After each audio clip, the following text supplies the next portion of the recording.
Viewer discretion is advised. A warm welcome to a beautiful day here at Beyond Ngala, and we're currently sitting at a waterhole with quite a few animals coming down to drink. Some wildebeest, waterbuck, and also some giraffe, and there's some hippos in the water. So I'd love to encourage all our viewers, come join us on this live safari here in the African bush.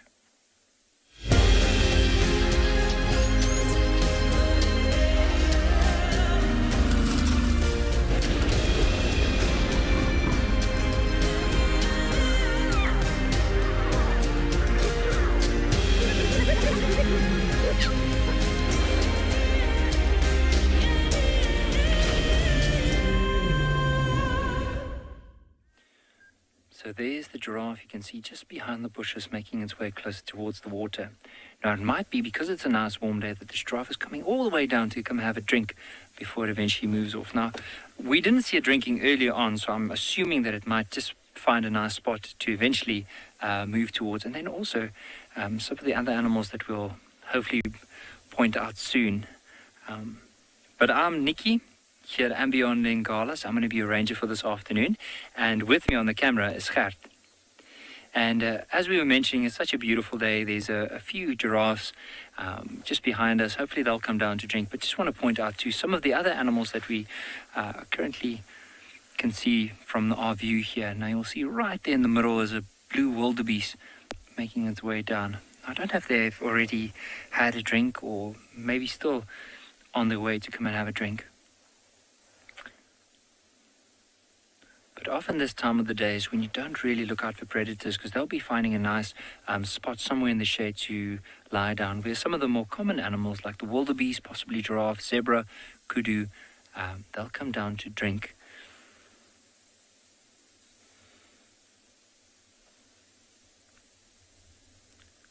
So what we're trying to do is just trying to see if we can get some of the other animals, but they blend in so well, especially when they do move in behind some of these trees. You'll notice most of the trees have lost their leaves, and it's that time of the year.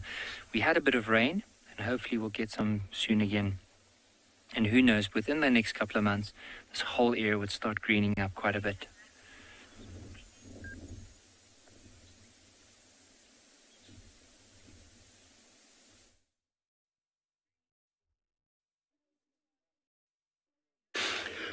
Jumbo Jumbo and hello everybody. A very good afternoon from the Masai Mara of Kenya. We have a lot of rains here. You can tell the grass is quite green, and we got a pair of lions here that are having a nap, and it's a very good way to start our afternoon drive. A rather warm afternoon here in the Masai Mara. We're talking of 26 degrees Celsius or 79 degrees Fahrenheit. Good afternoon, everybody. My name is David, and on camera is Bungay. Bungay is very excited because these particular lions that are here, he loves them. And it's today that he'll be asking him why he thinks they are the best, or is the best pride of lions in the whole of Masai Mara. Now, this particular pride here is called the Mogoro pride. And it normally has 2 girls and 1 youngster male. The one farthest to your screen there is a young male. And you can tell how sleepy they are, which is very typical of lions. They're not very far from this particular area this morning, and they have remained here because there's a pool of water not far from here, and I'm sure they would want to lay ambush to any would-be prey that would come to drink some water. As you have already heard, should you have any questions or comments, please send them through. We'll answer them in real time, and you can tweet to us, #WorldEarth. Hello. Now, you notice it's a male and a female, and people have always thought it's males that just sleep. But even the females, with the right conditions, will also have a nap. We'll give them a couple of minutes and see if they're going to raise up and shine. If they don't, I'll be moving on to find out some other active animals on the way.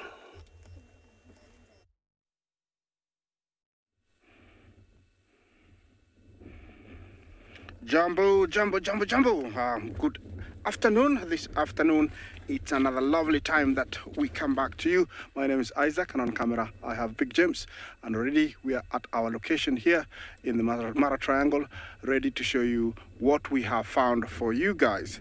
To start with, I have the Maasai giraffe, which is the only kind that we find here in the Masai Mara. Remember to talk to us on hashtag Wild Earth. Questions and comments are very, very welcome. This is a live broadcast. You can also watch us or live stream on YouTube. I have a good number of them here. These are the Maasai giraffes, and this is definitely a male. You can tell by he's got those thick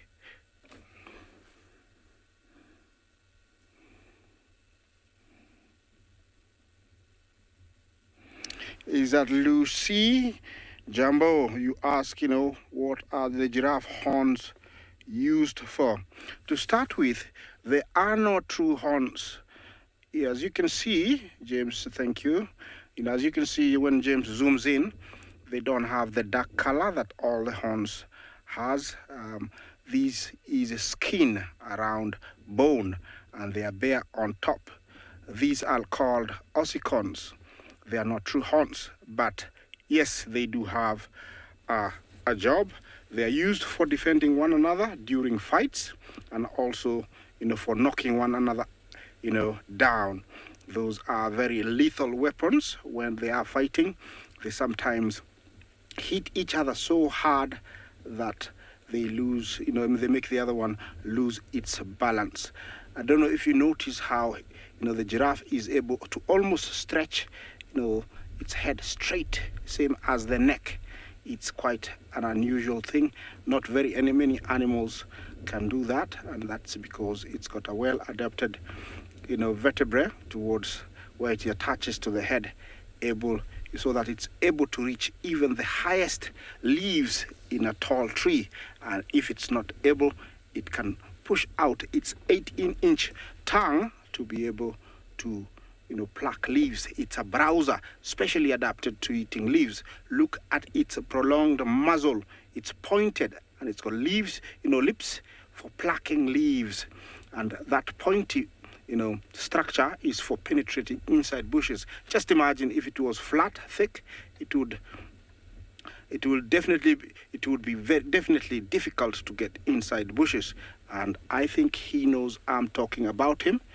And as I watch him, we're going to take you to another location where I have my colleagues.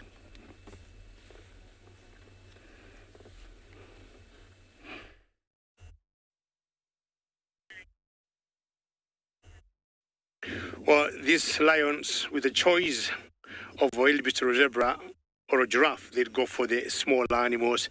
But now I'm sure you all know in the Masai Mara, we still have the migration. And as soon as the migration clears and heads back south, they'll be left hunting animals like giraffes. I've just been hoping these two lions here, one of them will wake up and shine. And not sure that Bungei will show you the pool of water I was talking about earlier. And I would say they're just having a nap here, or they're where they are for a reason. Number one, of course, the vantage height of being on some sort of termite mound where they could scan around the savannah and see for anybody maybe coming to have a drink there. I mean, the animals around here, be it giraffes or zebras or wildebeest, they'll know they would come for a drink. But very interesting, because not very far from where we are. All right, these are the spar-winged lapwings, 3 of them. Spar-winged lapwings, and you could just hear them calling, not sure why they were calling. Are you cutting or you're getting one? These particular lapwings are very territorial, and I think the third one either was being invasive, and the two have combined forces to show her the door or him the door. Now, straight ahead from where I am, I'm sure Bungei will show you that we've got the 2 lions here, the male and the female, but apparently, in a distance of about, 100 meters away, we've got some 2 huge buffaloes.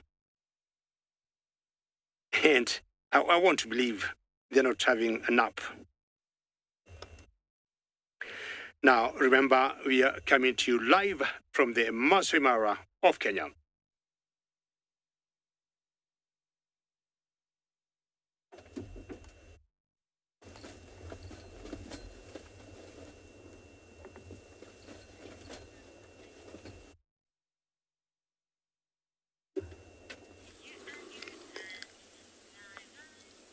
Good afternoon, everyone. Welcome to Juma Private Game Reserve here in Sabi-Saint. Pretty shiny, which is our degrees today, 27 degrees, 8 Fahrenheit. And we're looking now at this beautiful herd of buffalo right on front of us. Looks like this is what they're going to be standing for us. And I'm Andrew behind the camera. That's BK. So the buffalo, there are grazer, which is a mix kind of herbs and grasses around here. So, of course, it's been a while since I seen a buffalo. I was talking to BK. I mean, why did we miss them this morning? And it looks like, I don't know, maybe they were not in a property. We're in the northern boundary of Juma here, where we believe they might maybe come from either Tswalu Game Reserve or those regions. I think so. They're kind of a very hard animal to find because they move in such a herd. We don't have many of the herds here like we used to. And understand that there was a lot of a drought for the past few years. A lot of them have died. And that time we used to see different herds coming in and out of these reserves. And until then, all the number has went. But I'm glad that, every raining season they breed, these animals they breed. So it means that the number now has been recovering a lot. It's quite a beautiful herd.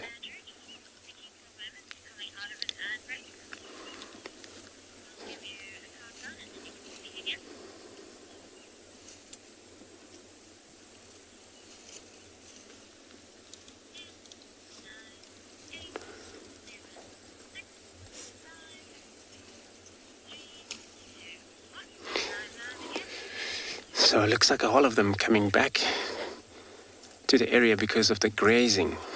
Grass is a serious measure, and of course they can little browse.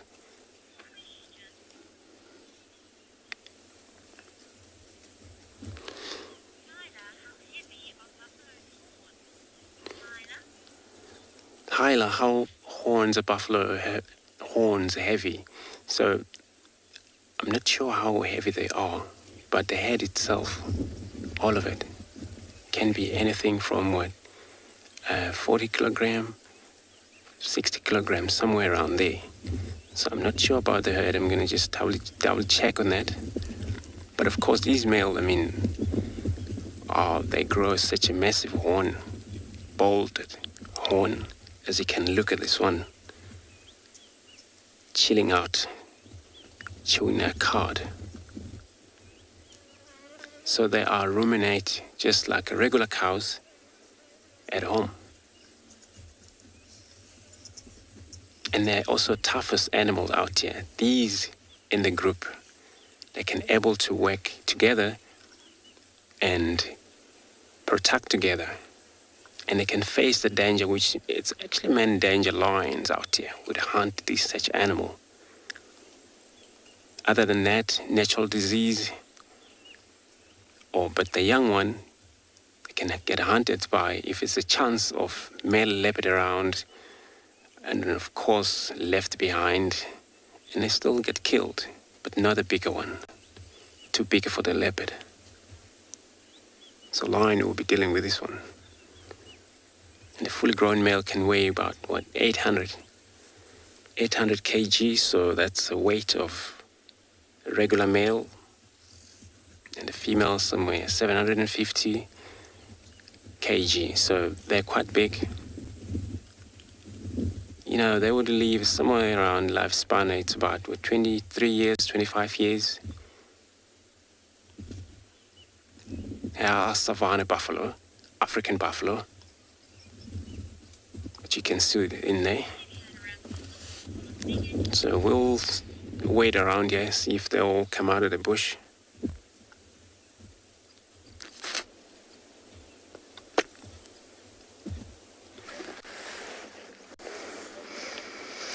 Hi everyone, welcome to a very hot afternoon on Chitwa this afternoon. We are admiring some Inyala. Gorgeous. They've got youngsters everywhere at the minute, which is perfect, but not ideal because the dogs are around. My name's Lauren. I have Theo on camera. The dogs are somewhere here. It's the Pungwe pack that we've been spending a lot of time with, but I just don't know where they are. They're not in the same place they were this morning, and most likely because it's incredibly hot. It's a really, really hot afternoon. In fact, it's the hottest afternoon we've had in a while out here. So these Inyalas better be careful. We had the most incredible experience last night when the Pungwe pack chased a young Inyala into the dam. The Inyala swam all the way to the other side, and it just goes to show all animals can swim when they have to. It's really humans and other primates that can't. Well, we can when we learn, but these animals can just do it automatically. So we're just going to keep scratching around Chitwa. It's a really beautiful day, and hopefully the dogs will appear. I imagine they'll be tucked away in the shade, and because they are quite small and petite, they'll probably be invisible for a while.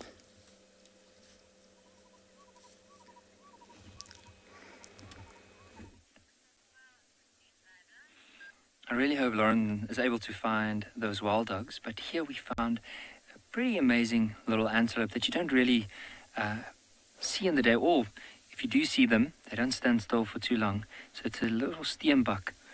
So if you look at this one between the ears, you'll notice there's no horns. So it is a female, and look at what she's doing now. So basically, probably after the rain, there's a lot of green grass that's shooting out of the soil, and so she's going and picking that. And for her, she needs to have a diet with a lot of nutritious value, so she'll be very selective in what she eats. But how beautiful is the colors? Look at that bright white belly. You'll notice very short tail. And especially now, during what's a very warm part of the day, how she would be feeding, just because the predators won't be out now. So even like those wild dogs, they won't be running around.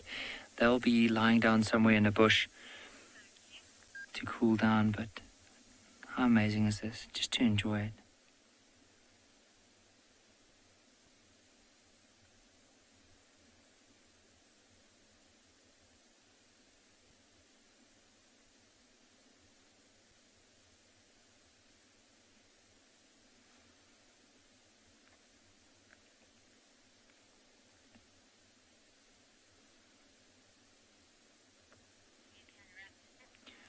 But it's incredible. You'll notice if she carries on the way she does, like she can easily disappear behind the smallest of shrubs.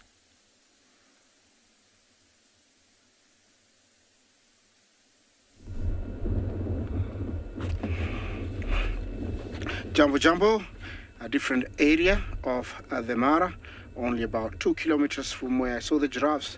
I've come across this beautiful dazzle of zebra. Look at that pattern on that big, female there. It's quite interesting. They say that none of the zebra are the same in prints. They're always very different, and you can, have a quick look at those, lined up there, their backs. You can tell they're quite different, and it's quite unique, very much like our fingerprints. Very much the same to the giraffes. So there's no two that are the same.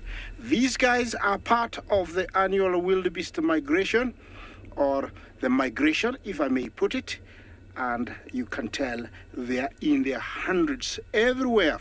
In front where you see them, and way back is just zebra, zebra, zebra. They usually come in fast during the migration, and then the wildebeest follow. The brownish color on the one to the right means she's been wallowing. Sometimes they dust bathe, and while doing that, sometimes it's wet, so it gets caught in the coat, and they look like they're different, but it's the same Butchell's zebra. They are in their hundreds, very many, even some on the road over there. That is a beautiful view. Look at that.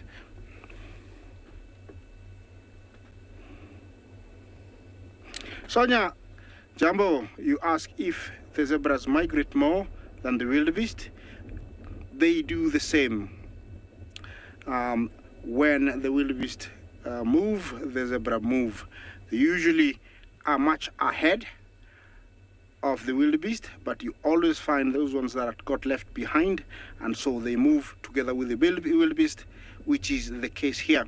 These are a few male bull wildebeest. As you can tell, they have very thick horns, and in between you can tell, what we call the boss there, it's quite thick, meant for fighting, and at the same time cushioning the skull from concussions.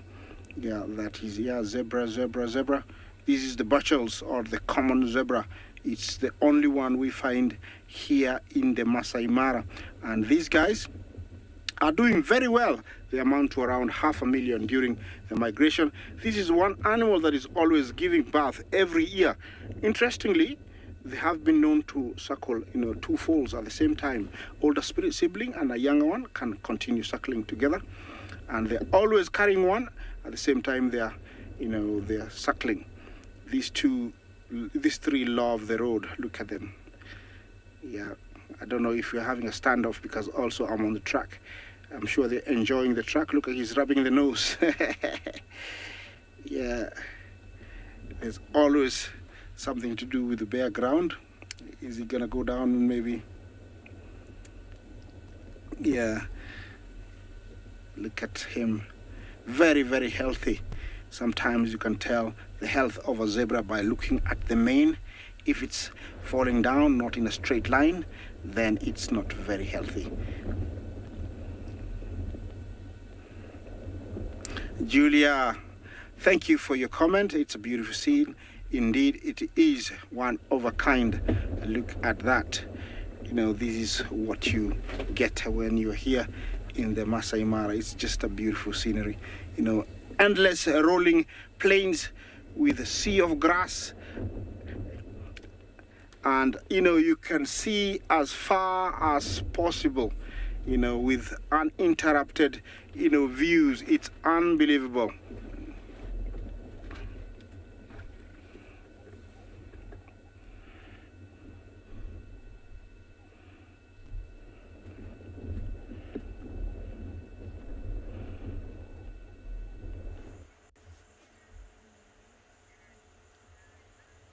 Now, earlier I showed you some three lapwings, like the one you're seeing there. And this is the spar-winged lapwing. But I stopped here because she got some two chicks, and I'm going to about a month, and I started following these two chicks when they were very, very tiny. But apparently they have grown so much, I cannot believe it. Very similar to adults. And I'm saying they're just slightly over a month old, and you can see how quickly they have grown. And I just stopped here to give a clap to this female here for having done a very good job to have raised these chicks almost to maturity. So she got two, that's one of them. And Kirsty, who's directing the show today, has been following the same chicks with me. And she also cannot believe how quickly they have grown. And that's the other one there. They'll always lay 2 to 4 eggs on the ground. And these lapwings are very territorial. And when you see the adult, we're going to show you the mother. The mother is somewhere, and I'm assuming that's the mother. They usually got some claws on their wings. Apart from the normal claws they have on the feet, they have like a spur on their wings, which they use to defend their territory and, of course, to fend off any would-be enemy that would come to either get their eggs or their chicks. That's the mother there. And they've got a hidden like spur. That's where they get that name, which they would use to fight even the jackals. Big raptors like martial eagles, you won't believe how aggressive they get when they would feel the chicks or eggs are under threat of being predated on. I'm saying very well done. I'm very impressed by this particular female. The place they were, they normally prefer wetlands habitats or marshes. And for about 4 days, I had been missing them until today. And I'm like, I have to look at the chicks. And both of them have been accounted for. He's always keeping a very close eye to them. And anything they can catch on the ground there, any invertebrates, any insects, that's what they'll be feeding on. Very well done, Spowing Lapwing, and hopefully we'll see these chicks to grow and become maybe better mothers or fathers like you.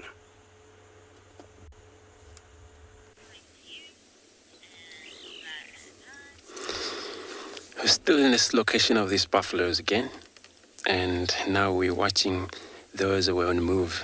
No, we didn't get to see these one because they were in the thicket. Now they're all going to come out, slowly coming out of the bush. We left these all male that were lying down there. And they probably, there's so many of them, so they would need water quite often. And it's got to be amount of water, not this little water hole. You know, such a buffalo herds like this. And every time they arrive in a small water hole, they turn water to very much mud. So finally, they won't have enough of drink, so they need a decent water hole. But they also lack water. They can also lie inside the water. And they all mud wallow in the water, come out very dirty for protection against the flies and other parasites, such as the ticks. So they can moo almost like cows when you hear them. This is how they communicate. But in a herd, it happens sometimes they separate. Each group move on their own, and for them to able to catch up on one another. This is during the forage now, or meet again during drinking time in the water hole. Well, they can drink quite a few times a day, because grass is very dry. And yeah, we'll leave them, look for anything else.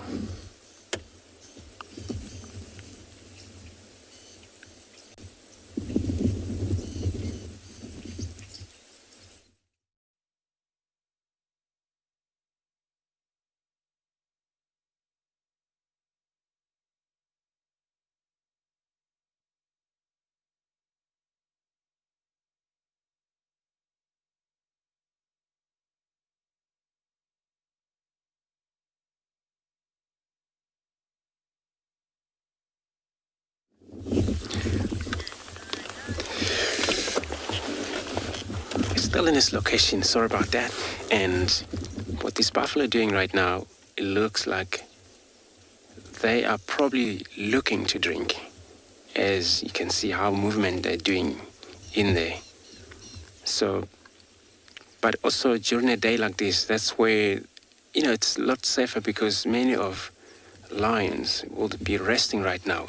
It happens maybe lions behind them, wherever they come from, but they'll probably get hunted in the middle of the night if it's that the case, because lions, of course, they all follow behind the herd of buffalo and they're hoping for whoever's weaker, and these limping buffalo, sick buffalo cannot keep up with the herd, and those one, they're actually a main target for the pride of lion.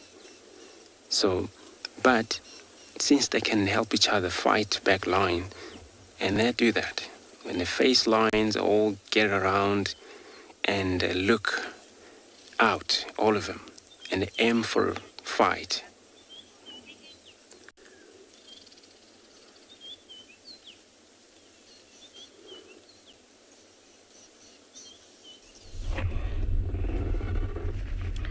Yes, Jambo. Look what I just found. It is a beautiful, the long-crested eagle. Yeah, the light is superb. You can see that beautiful bright yellow eye, the carved, bill or beak, meant for tearing flesh and also killing. Yeah, it is one of the iconic, eagles we have here in the Masai Mara, identified by that long, beautiful crest. He's hunting, or she is hunting from that perch. They have this amazing binocular vision where they can pinpoint a mouse, a snake, a grasshopper, small bird, from that point even up to around a kilometer away, and they can just swoop down and grab it. Also equipped with, very, very strong, talons, able for grasping, and so, sometimes they use the claws for killing, and the beak. Yeah, do you want to look this way so you can see your beautiful beak, and eye? Yeah, looks like this area is an area with lots of food, because a little bit farther away you cannot see. There is another one, but it's a black-chested snake eagle, so it seems like there is something that they like about this area. It's one of our rare eagles here, so it's always a pleasure to see one. And they say anywhere where you see these, super predators, raptors,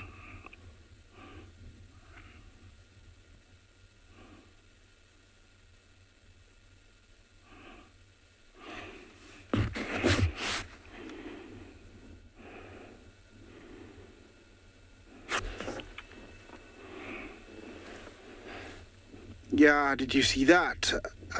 How it's able to turn the head, backwards quite fast. I don't know what it thought. Maybe it thought another eagle was coming to chase it away. That hooked, bill is for, grabbing and killing, and also tearing flesh. That's one thing that makes them, true eagles. Look like he's stretching his neck slightly, up, like he's seeing something. Look how he's moving it very fast, like pinpointing something. I'm not sure, but looks like he's sussing out something. Where, I don't know. Look at that. They usually do that when they're pinpointing something. And then, they'll fly from there at a very, very high speed, sometimes really low, and then just catching their prey by surprise. It is a beautiful eagle. It's one of a kind, easy to identify by that long crest. Remember these guys.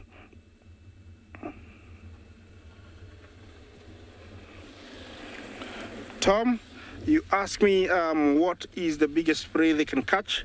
For the long-crested eagle, it can catch a scrub hare. That is what they can catch. Oh, it's taken off. Look at that. Beautiful. Yeah. It's a rather medium-sized eagle with beautiful white, spots on the wings. Here he goes.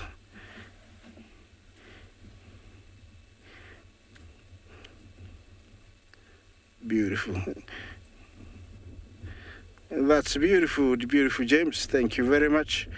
Yeah, as I enjoy this beautiful long-crested eagle, I'll take you to one of our other locations.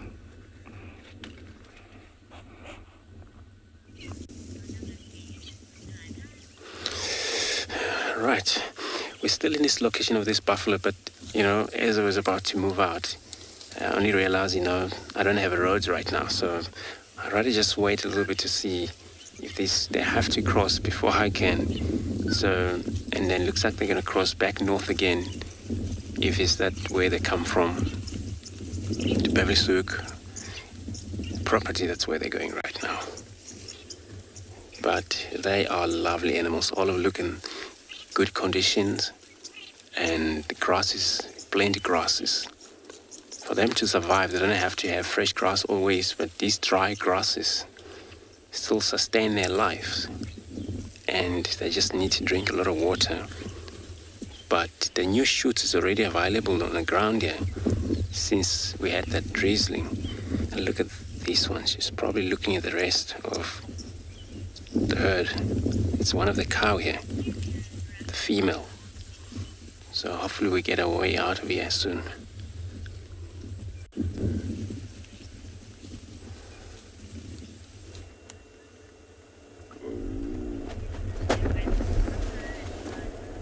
Well, our waterbucks are not moving away, but we got also in the sky beautiful egrets flying there. These are cattle egrets. And these catarrhs, I would expect them to be with those buffaloes there, because they have some kind of relationship. When the buffaloes move through the grass as they're feeding, they keep disturbing lots of insects, and that's what they feed on. But they do not necessarily have to depend on the buffaloes to feed or to survive. What they've done now, they have located maybe a new ground, and my guess is where they just landed, there could be some water there that has collected after the rains that we have been having, and that's where they're going to catch any arthropods, frogs in that particular area. You can see the beauty of the Masai Mara. Initially here we had two waterbucks, two males that were fighting, and it's like as soon as we got here, one of them chickened out and they took off and they stopped the fight. When you look at all the antelopes, like over 70 species of antelopes we got in Africa, to me, the waterbucks are very magnificent, especially when you see them pose like this male here. This is the first waterbuck, because you also got another species that is called the common waterbuck. It's rather windy, and you can tell from his body language he's not very comfortable, and that's happened to many antelopes. Elands are coming in. Elands are the largest antelopes we've got in Africa. Huge, massive. But they're quite agile and very fast, regardless of their immense size. Normally very shy, I'm surprised. They're stopping there looking at us, and I'm happy to hear that you're saying they are very beautiful. Every time you stop, in general, they'll always tend to sneak away or move back away from people, away from cars. Rick, I have seen elands cross the river, but not like the zebras or the wildebeest. Once in a while, but it's very, very rare. I don't think it's more than 5 times, Rick. I've been out here doing drives. I've seen them cross the river, but they do. And if they do, they'll not be in the water to drink, but very quickly maybe come have a little drink and move, or they just come and cross and go. Because, Rick, the elands, ideally, they both browse and graze at the same time, and most animals that tend to browse will always get a lot of moisture from what they feed on, so they very rarely go for a drink. Just like giraffes, sometimes they take so long before drinking, and it will be the same case with these huge antelopes here of Africa called the eland. You look at the fringe hair they got on their dewlaps. If you look at the one close to the camera, the dewlap is that muscle hanging under the neck. The males have bigger ones than females, and the same case would happen to the horns. And we believe the dewlaps will help them to thermoregulate when it gets too hot. Oxpeckers enjoying the ride, and at the same time feeding themselves. See how beautiful green that grass is. And we have always noticed, should they be, say, scared or spooked by predators like lions, you'll be surprised how fast they would run. And even from a position like where they are now, should they jump, we believe they jump pretty high, 3-4 meters high. Should they be scared by something like a snake, or maybe should they see something like a mongoose and mistake it for something dangerous? Always walking in herds.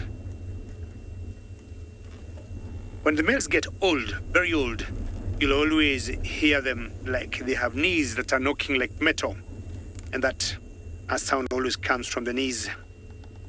And from the village they come from, because way back we didn't have any electricity. When we would walk as small boys from one village to another, you could easily tell those are elands by listening to their click-like sound from the knees of the old bulls. The elephant there on his own.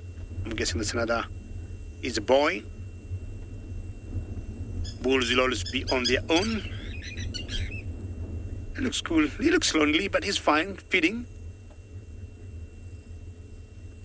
Very unusual to see females on their own. Maybe he was just kicked out of the herd, not sure. And he's yet to get a group to hang out with.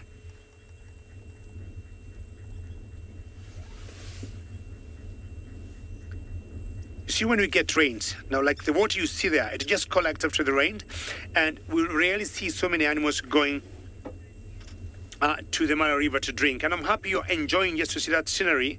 Bungei, who is managing the camera today, that he's showing you. And in the background there, for those of you who are always with us every day, that is the very famous Olo Lolo escarpment. If you look carefully, you can see the trees and the open savanna, and that's what gave the Masai Mara its name.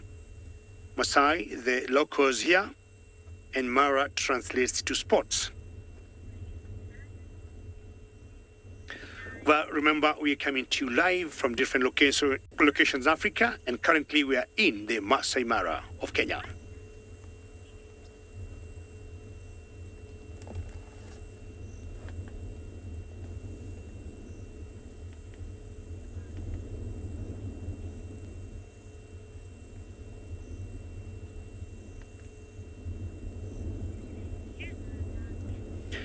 Very good. So saying earlier how you'd explain Masai Mara, because every conservation area, I mean in Africa, and it's more so here in East Africa, was named, and the name comes from somewhere.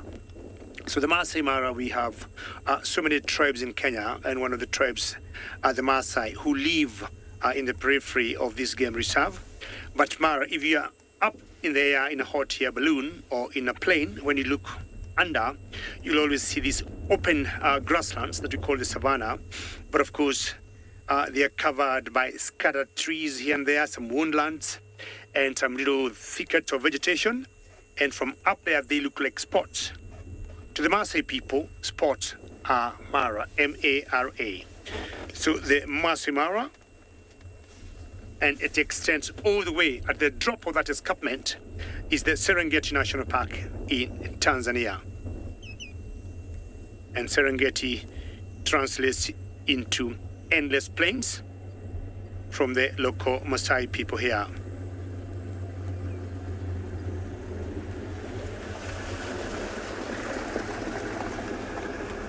Beautiful landscape.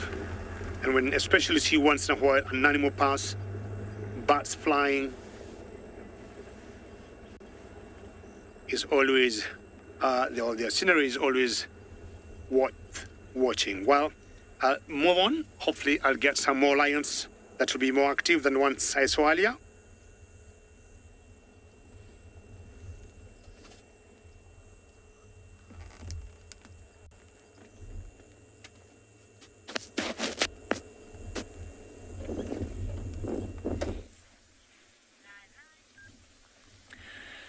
So you'll notice this elephant bull, what it's doing is there's it looks like a old fallen down tree, and it's just moved the tree away or out of the way to get to some lush green grass underneath. But what we wanted to do is just contrast the size of that tree in comparison to that elephant bull.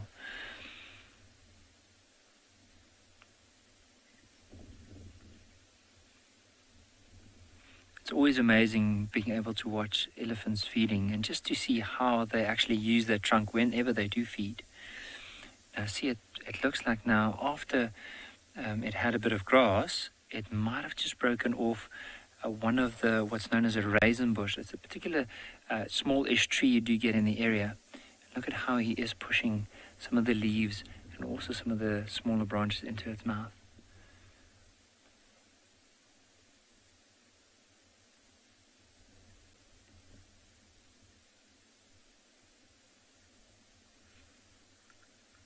This elephant pushing over that tree, just maneuvering the tusk on either side.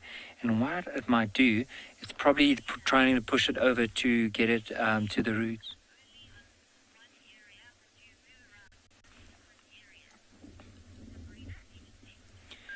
Sabrina H8, so normally what we do is we are based in a particular area. So it depends on the range. I mean, different ranges and different reserves might only spend a little bit of time there and then move towards the next reserve. But for us here at Ambient, what we do is we are based at a particular reserve, but we also will communicate with some of the other guides from the other reserves and then do swaps. So they'll come in and fill in our place as a ranger here, and we'll fill in their place as a ranger there. And by doing so, we gain more experience about the different areas. So that does occur where we do change, but it's not that we rotate necessarily between different reserves. We might between different lodges, but not necessarily the reserves, unless we've organized that. And it's sometimes such a fun thing to do with within the ranging team.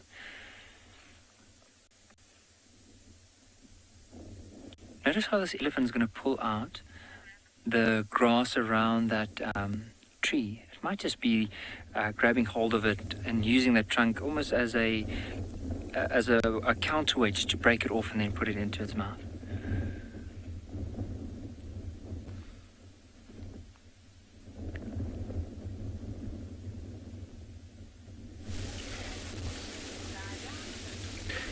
Good afternoon, guys. Welcome to a warm afternoon here in the Tswalu Kalahari. My name is Moritz as always, and behind the camera we've got David, and we are back here with these cheetah cubs.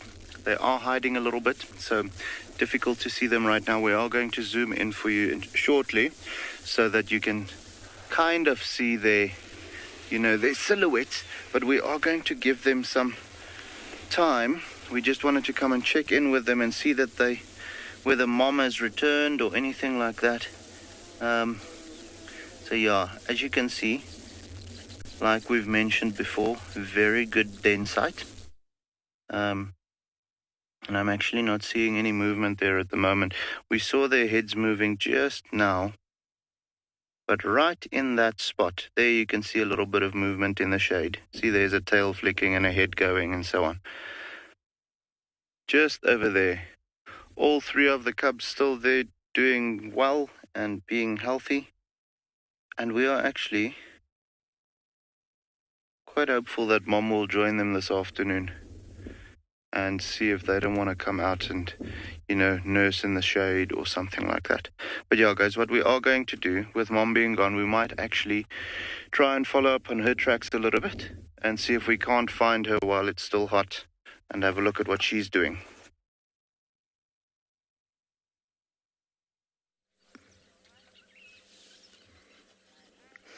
Well, my tracking for the dogs has gone very well. I had another flat tire. Theo and I have just changed a tire. I don't know why I keep getting flat tires.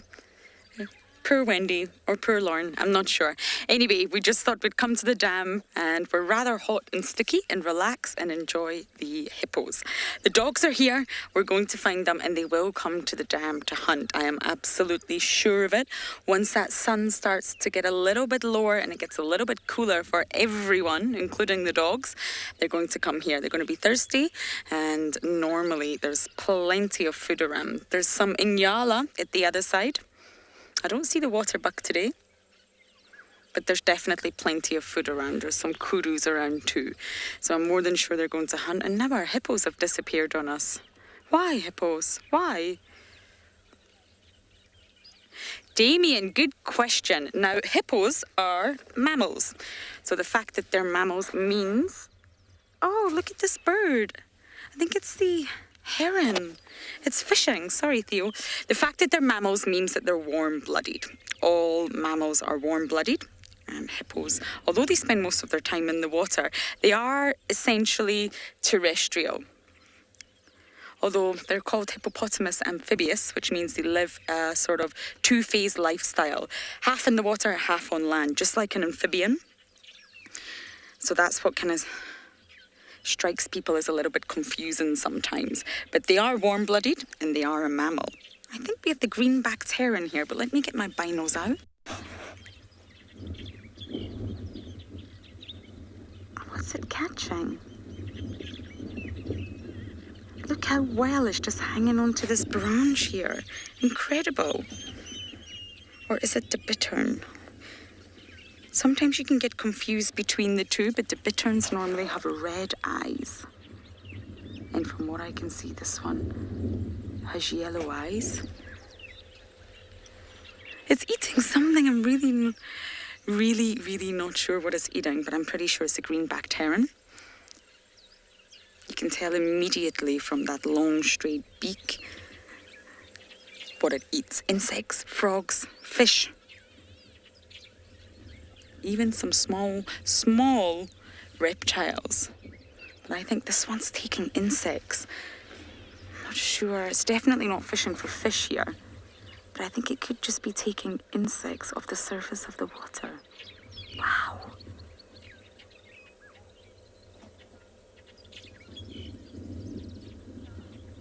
Cheetah Chan, you're saying, could it be tadpoles that they're catching? Good theory, but I don't think so. It's not quite the time for tadpoles just yet, but it will be soon. And normally the tadpoles sort of emerge in smaller water bodies where it's very, very shallow. Now, Chitwa Dam is huge, and where this greenbacked heron is currently fishing for something, it's quite deep, and it's in the middle of the dam. So I don't think it will be tadpoles, but I could be wrong. The frogs will start emerging soon. The tadpoles will start appearing soon. I really can't see what it's fishing for. It's not deep. The beak's hardly dipping into the water, so I just think it must be some sort of aquatic insect. Look how well it's clinging onto this branch.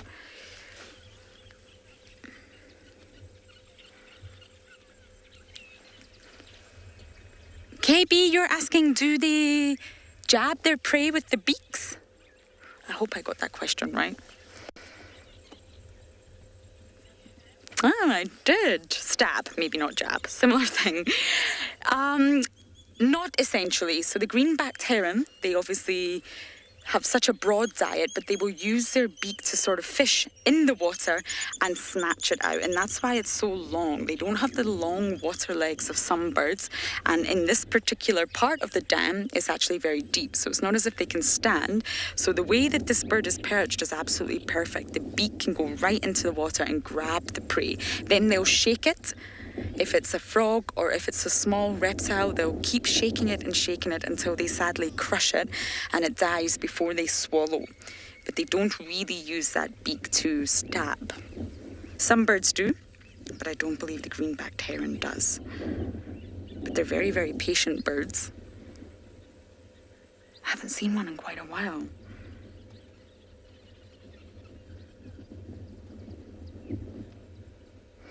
But I'm sure if the prey is larger, if it's a larger frog or a larger fish, then that beak could act as a stabbing weapon. It's sharp enough, it's long enough. But I'm sure for smaller animals, it'll just be used to fish. But for larger prey, I'm guessing they actually could stab.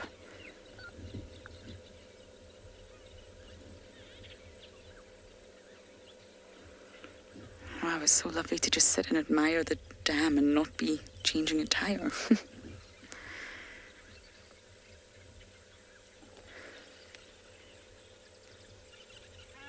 Wow. You see those reflexes? Precision. Using his eyesight. Not missing a beat. Kirsten, I didn't get that. Sorry, one more time.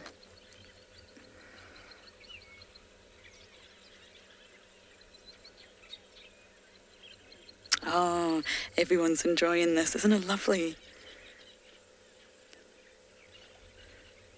That is a very sharp beak. Yes, I can definitely stab.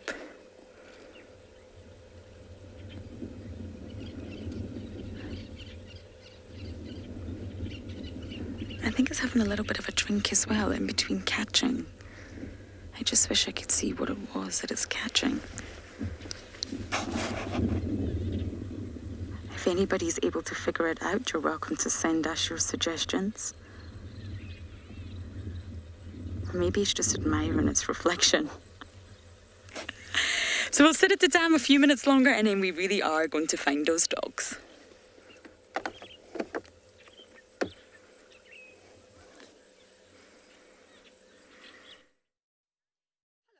Hello, my name is With me today is Odie, as usual, and we are here at Pridelands Conservancy, which is part of Baluli.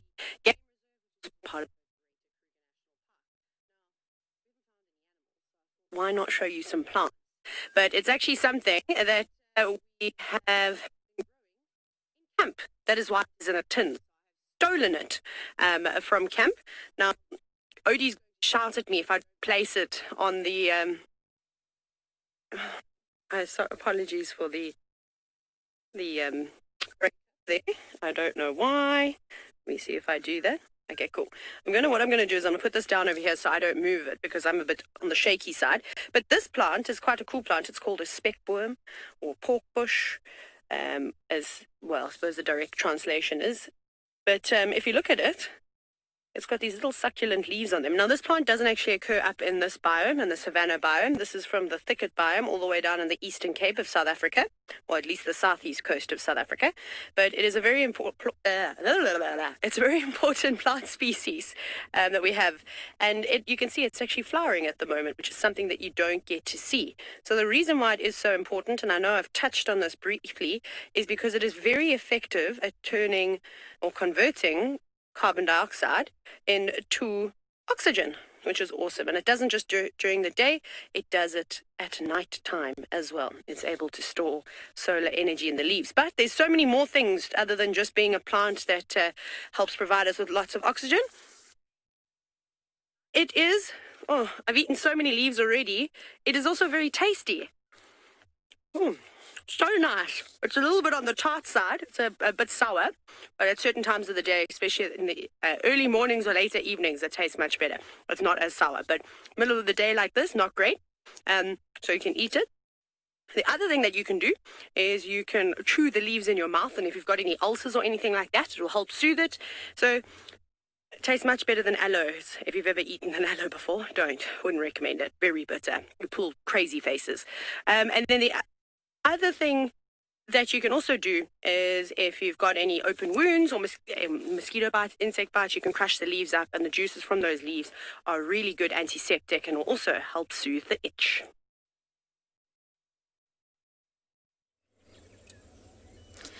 There's a dragonfly on. I was just pointing out a dragonfly to Theo there, but it's off again. I'm determined to get a dragonfly, the first one of this season, but it's flown away, I'm afraid. So we're just admiring the hippos, enjoying the breeze. Summer's really coming. I'm getting excited. But despite all the things that go wrong when you're driving through nature, like flat tires and sometimes issues with signal, it's so wonderful that we can bring this all to you live. It's all happening right in front of your eyes from 6 different locations across Africa.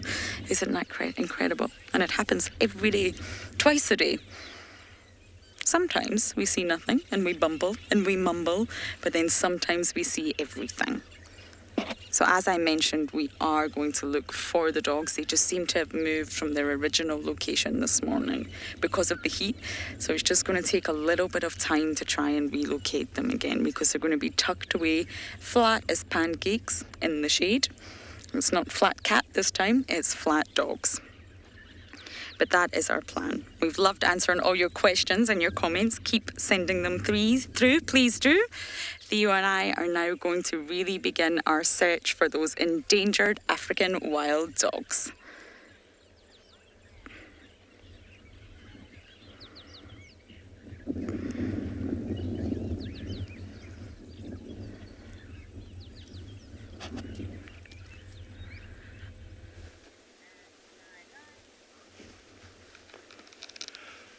A very good afternoon, our dear viewers. My name is Fred, and you're catching us live from the Mara Triangle. It's been pretty a quiet afternoon. We're very lucky we've come to this particular section of the Mara Triangle, not far away from the Mara River. And we've got an interesting collection of animals. Right here in front of us is a family of elephants, peacefully grazing in this wetland, and it's quite very interesting that in this small family of elephants, there are so many youngsters of different ages. And it's a hyena. There's a bit to the left side in front of the elephants. This was a hyena probably sleeping in the grass, and I think the elephants got close to him and just decided to give way. To our right, we got another member of the Big Five, a small herd of buffaloes. All of them look like they're all bulls. Probably these are the retired generals who are most likely too old to keep up with the main herds. So this is quite so exciting to have two of the Big Five right in front of us. In a distance further behind the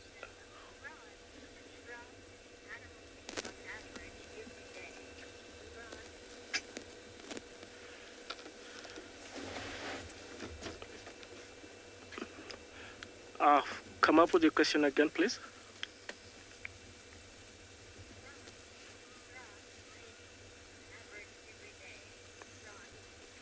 Thank you very much, Ron. The elephants are quite very big and bulky animals, and for the better part of the day and even during the night, you'll always see them feeding. And this is because, you know, it quite demands a lot of fuel to power such a huge body. So on average, a mature elephant can eat up to 200 kilograms of grass.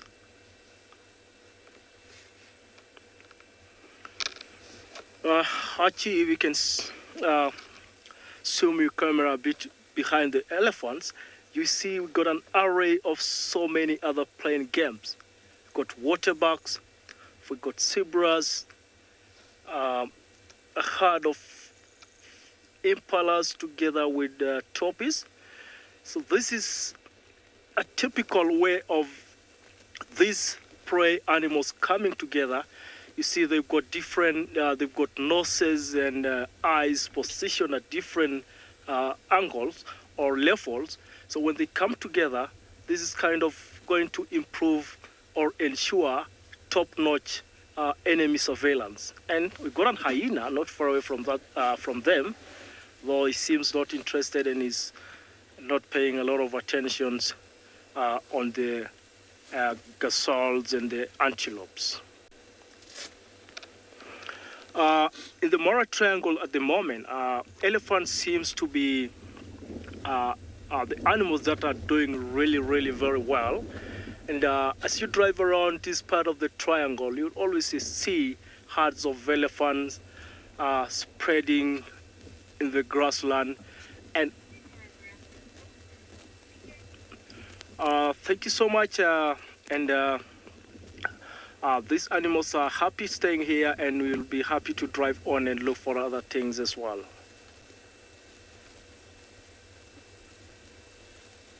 Right.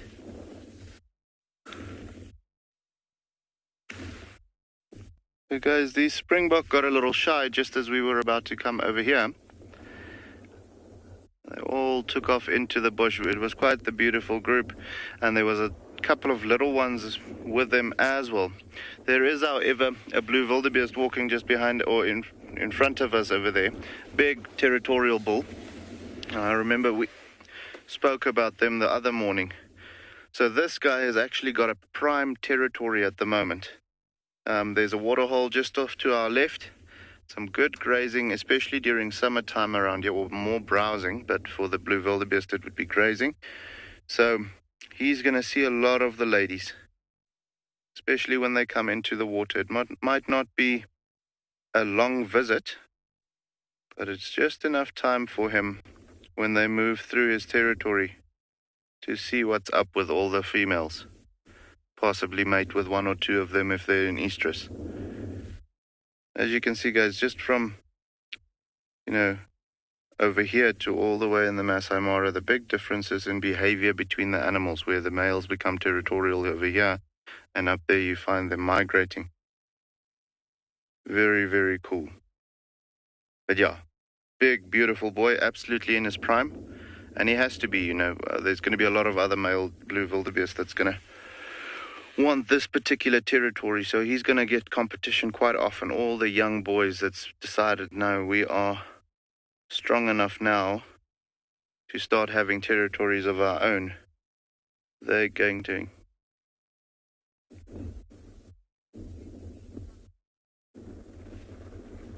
So Marco just had a question, are they able to protect their territories from predators? Now Marco, when it comes to territories, it's not about predators or prey or so.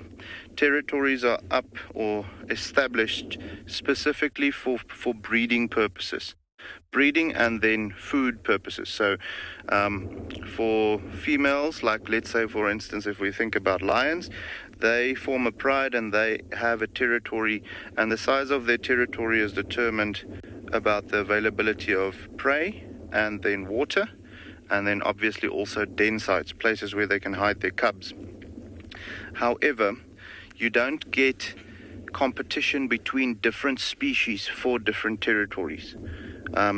You will get competition for food between different species and all of those types of things. But when it comes to territories, it's mainly because of breeding and, raising offspring. So that is more interspecific competition. So within each species that they compete with one another. So no, he won't be able to defend himself within his territory against predators. That is completely up to how fast he is and so on, but it's absolutely not a territorial thing. It's because he needs to be fast enough to outrun let's say the cheetah that wants to eat him, or strong enough to overpower him, or something like that. So when it comes to territories, nothing to do with predator-prey relationships, and more about mating rights and, raising offspring at the end of the day. So absolutely interspecific competition. So yeah, to come back to him, he's going to have a lot of competition from young boys within his species, the blue wildebeests, that wants to take over this particular area because it's a prime area for females to come through and for mating rights and all of those things. So really a good place to have that territory. A lot of his genes will most likely get passed on as well. Just because of that, because the ladies come through here a lot of the time, or quite often.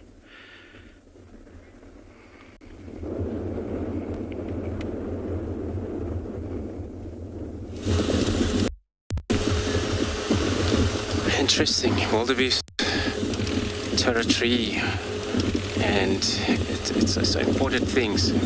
Animals that have a signal communication things.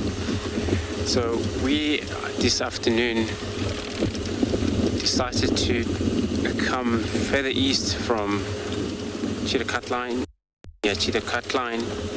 and there was a report of a lion this morning far inside Bevelishoek, and when we saw the buffalo, then reminded me of maybe later they're going to go hunt, probably, but nobody have visited where they were last seen, and we're gonna get update from these guys that are heading in that area to locate them. So we will spend time looking around here, hoping for them to come out for us.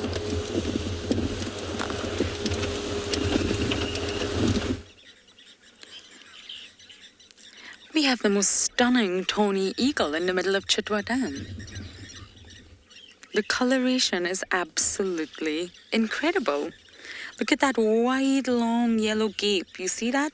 Immediately you know it's a tawny eagle when you get to see it this close. And they do have different color morphs. They have a very, very dark color morph where it's all sort of chestnut, deep brown. Then they have a really pale one where they're almost all white. This is an in-between one. The coloration is just stunning.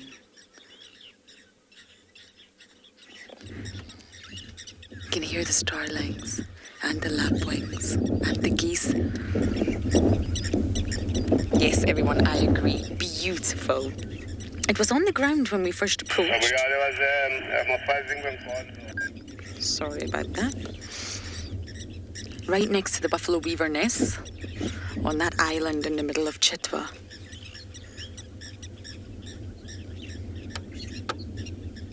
It's gorgeous. I wonder what he was doing on the ground though. Tawny eagles are quite adaptable, and although they do normally hunt small mammals and other birds, reptiles, frogs, fish, you will see them feeding on insects if they really have to.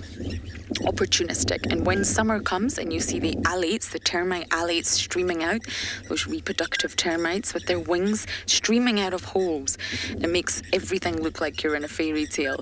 The tawny eagles will absolutely utilize that, stand above the holes and try to snatch up as many alates as they can. And because termites work 24 hours a day, they're actually packed with a lot of fats and proteins. So they make a really good delicacy for so many animals out here, from your raptors like this tawny eagle to leopards, hyenas and even humans. You can fry them. I have no idea what they taste like, but in terms of nutrition, they're actually extremely nutritious. Termites never stop. They work all day, and that's why they're packed with nutrition, and that's why lots of animals love to eat them.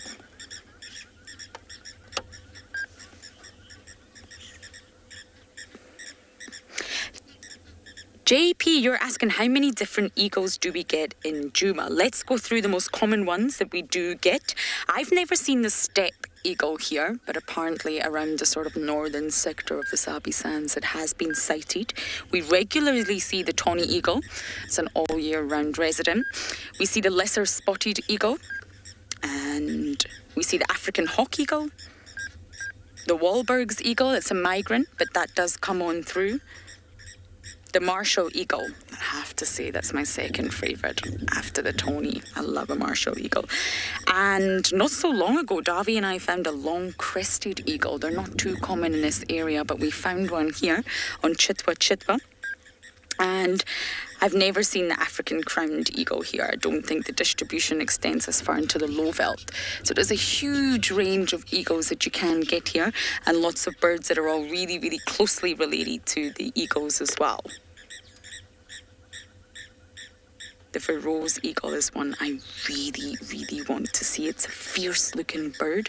It's black. All the feathers are black with a striking yellow beak, very similar to this tawny. And they have a really sort of large distribution across Africa. I imagine they probably can get found in this area too, but I've never seen one.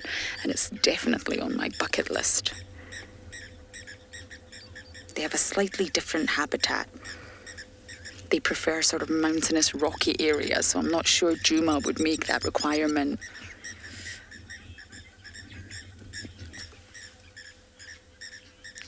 Catherine K, you're asking, are tawny eagles the same as booted eagles? And the answer is no. I'm not able to show you my app, I'm afraid, but the booted eagle is different. It looks slightly similar. I can see why you ask that in terms of colour, but normally they have a red eye. And if you just focus on this tawny, if we can get a bit closer, you see how the beak is yellow and the gape of the beak extends really far back, almost to the back of the eye. The booted eagle, it doesn't extend that far back. It will normally stop right before the eye. I hope that makes sense. And they obviously have feathers going down their legs as well. Now I'm just going to check, if you just give me 2 seconds, for a size comparison. I don't actually know the difference in the size, but let's find out together. Okay. A booted eagle can go to 50 centimetres tall. Tawny eagle goes to 71 centimetres tall. So yes, the tawny is slightly taller and it's also slightly heavier. So it's a bigger eagle. But great question. They are separate species, but very similar. Raptors are hard, especially in flight. You've really got to sort of watch them, get a closer look, pick out key features before you can really identify what it is you're looking at. We've got some monkeys over here. Some vervet monkeys. I wondered what you were up to. You see just this termite mound over here, Theo? They're running about, probably causing trouble. There's one just to the right of this tree. Yeah, there you go. Oh, that one was missing parts of its tail. I don't know if you saw that. It's got a short tail. Ah, the monkeys are exploring Tswa.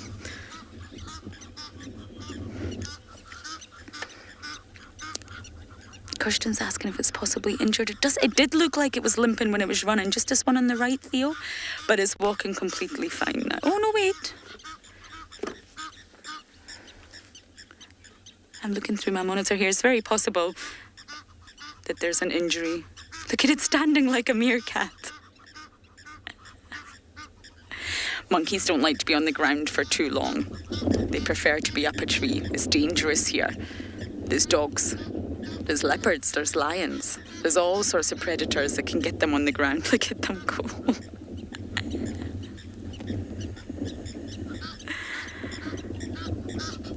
They can run remarkably fast. They were waiting for us this morning. They were waiting for Theo and I. The minute we step out the car, they jump in the car. They're hoping to find any sort of delight.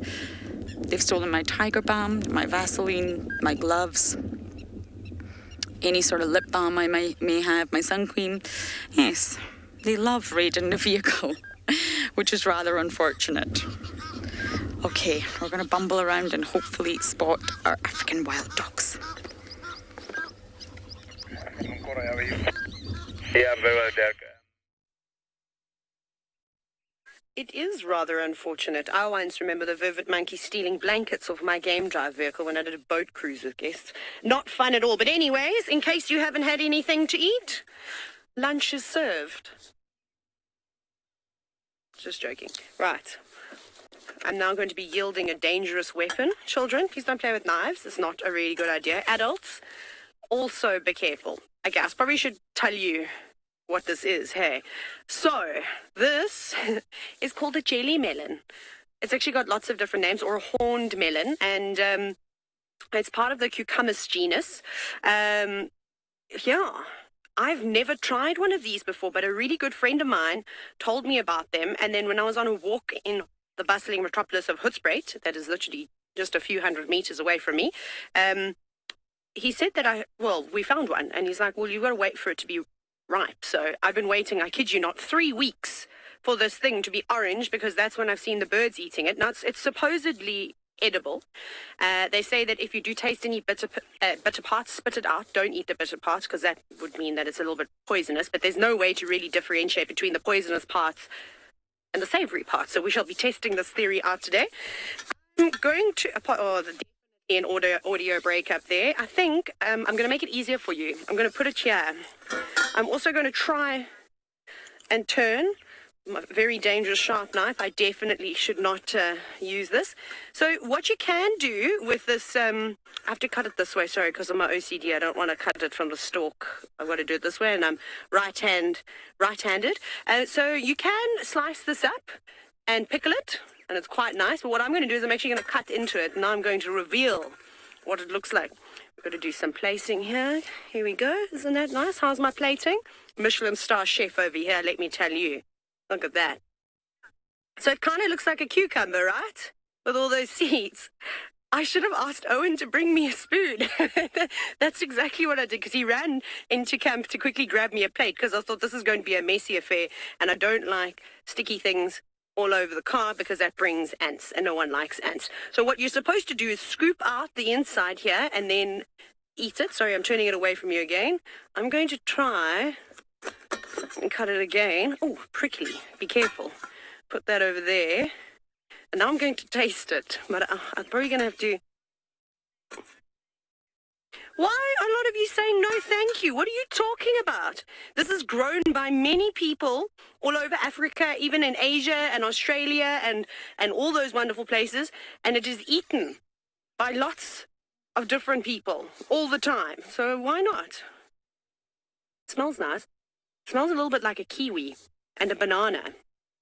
That's quite cool. That's...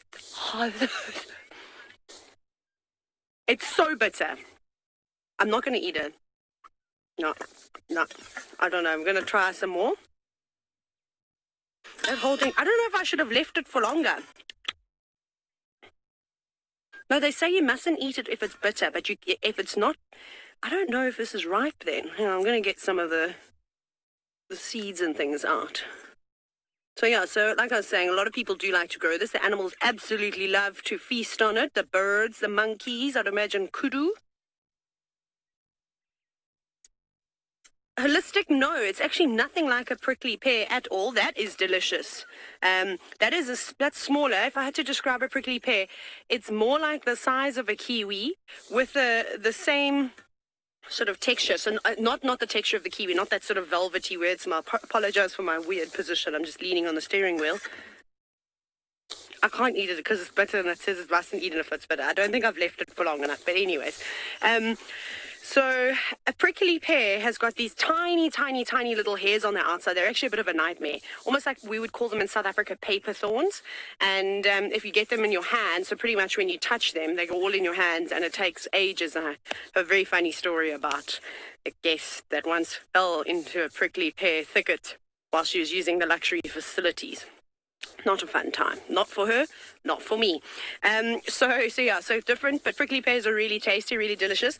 This is supposed to, I think, taste like a combination of a watered down kiwi and banana. That's what I've read. It smells exactly like that description. However, this one tastes absolutely nothing like it. It tastes like I've eaten a bitter aloe. Not very nice. So I probably won't be putting that in my mouth, but I haven't seen it growing around here.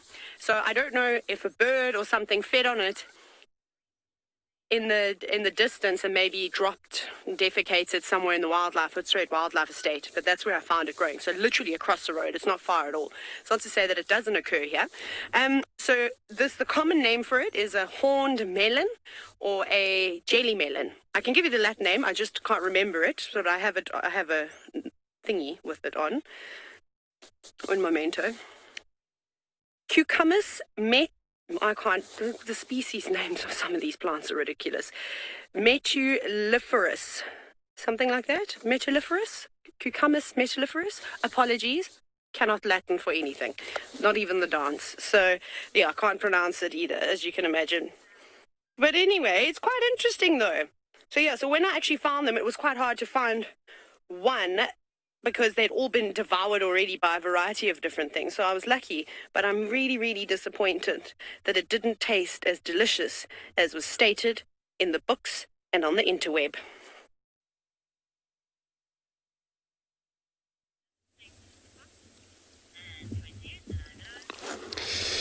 All right, so Jenny is sitting around hoping for probably that, the lumber, which is no sign of her. The last time they visited the area where she was last seen this morning, and seems to be no tracks of leading anyway. Here we stopped right now with beautiful plain zebra.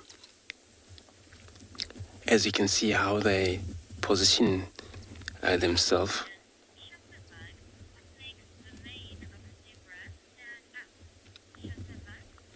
So Shutterback want to know, why do their mane on a zebra stand up on their neck? That's a very good question. That, a lot of time we don't talk about what the mane means on this animal, but, I always trying to share this kind of information. So the mane is very important. So it means the animal's healthy. So zebra, it's kind of hard animal to tell whether they're sick or they're not sick. They don't mainly lose condition quite quickly. But the minute you see that mane, fall sideways, it's not to rise up, and then that animal, it's sick. I'm not entirely sure if it's the same with horses, which, it's different mane, what I think. But many zebras, these species, could be a mountain zebra, could be the other species where you found up in the rock sections. The mane, it actually can tell you if the animal's sick or not by looking at that mane. But look like this one, all of them there, we're looking at them right now, they're all healthy.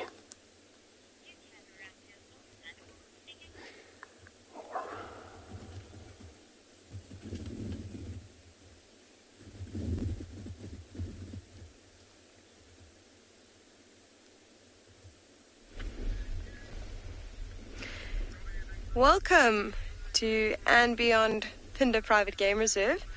As you can see, we have two black rhino off in the distance there.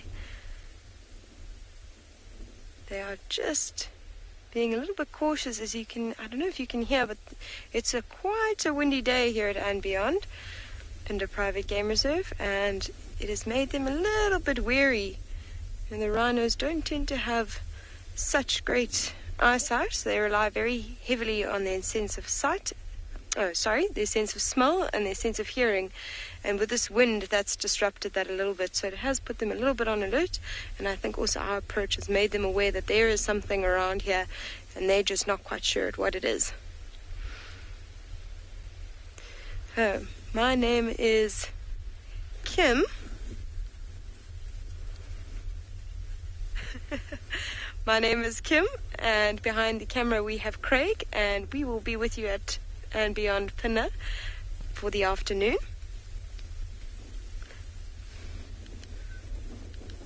It is wonderful to see rhino. It is becoming a more rare and rare sight, especially these black rhino. There's only it's actually closer to 5,000 left in the world, so they are quite highly endangered. Luckily, due to many different projects, such as the Black Rhino Range Expansion Project, their numbers are actually increasing. So that's a good sign for the, for the sustainability of the species, especially for the genetics of the species. By opening up the areas that they occupy, we can broaden their genetic diversity.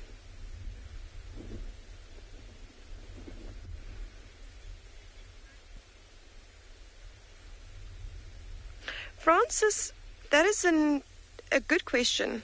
Now, as you can see, both of them have been dehorned, and there is a certain disadvantage to dehorning rhino, and that is when they defend their territories, they often use that horn to fight over the territory, so it will disadvantage them slightly.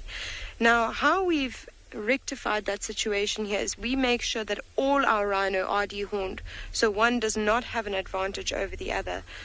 There is also some, use of the horn to protect themselves against predators. But at and Beyond Phinda, we have quite a lot of general game, and so our lions don't tend to go for rhino. I think we've lost 2 rhino in the entire existence of the reserve, and it's just because there's a lot easier prey that is available to them, so they don't tend to hunt these rhinos, so these rhino aren't really at risk of predators. They are slowly walking off into the distance. You can actually see, amazing how they were so clear a moment ago, and now just as they go off into the brush, they start to disappear, just like those elephants you were seeing earlier today. And Nikki was saying how you can get surprised by an elephant. It's exactly the same as these black rhino. In fact, when you're walking through thickets like this, you can see the terrain in front. It's low shrubs with, little bits of open grassland in between. And that is ideal sort of terrain for a black rhino. They don't feed on grass, such as the white rhino do. They actually feed on little twigs. And you can often find these little broken off bits of twig where black rhino have been feeding, and it's a sign that they are in the area. When you come across areas such as this is exactly the kind of terrain that they prefer. Also, now going off into the thicker bush, it's going to block a little bit of this wind, and it's going to enable them to smell a lot better and hear a lot better, which is also going to make them feel a little bit more comfortable, the fact that their senses are a little bit more restored, because those bushes are going to be blocking that wind.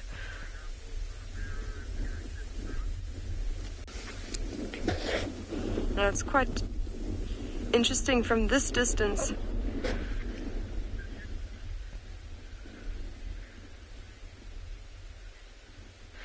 Bass has just asked us if Pinda has a monitoring program for the rhinos, and yes, we do. So we've got a number of vehicles that go out every day, and they try and track our rhinos just to keep a good idea of their movements, what their behavior's like, what their health conditions like, and to make sure that we still, we keep count of all our rhino. We even have a team specifically for our black rhinos, and they go out every day tracking them. We've also started looking at certain trackers that we put in the ear or on the foot.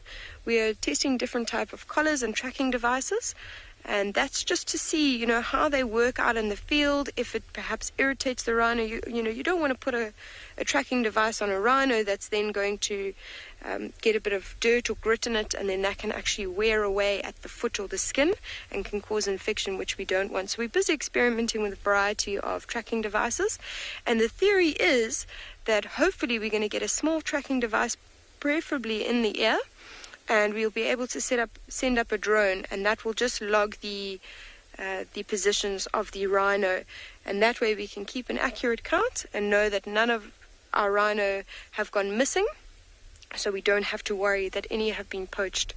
We're very lucky with the dehorning that we've been doing. We've actually had very, very limited poaching at and beyond Pinda Private Game Reserve, and it's such a treat to actually be able to sit and watch rhino and not worry about whether they're going to be poached, if they're going to be here tomorrow. We can just sit and enjoy them. And this is actually a very rare sight. As I said, they're quite endangered.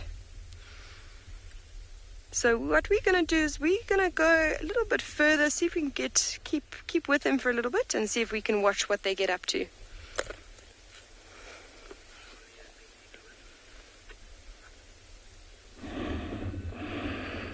Yes, it's always nice to see rhinos in their own natural habitat. Yeah, what a gift to have in a place like that where they're really, really protected. Okay, over here I have found 2 lionesses, very fast asleep. Looks there's a bit of eye twitching, no other sign of life here, but definitely they are alive. You can tell they're very, very clean, enjoying the evening sun. It is normal for them after hiding the whole day, maybe in the bushes, to come out and just warm up. Also, they have a very good area where they are. They have a good vantage point where they can look down to see what they're going to have later. This is one of 2 of the Mugoro Pride females. They've wandered quite a long way from where I normally see them, and not far from where they've been hiding in the long grass. There's nothing much around apart from big buffalo, which I don't think they're able to bring down by themselves. So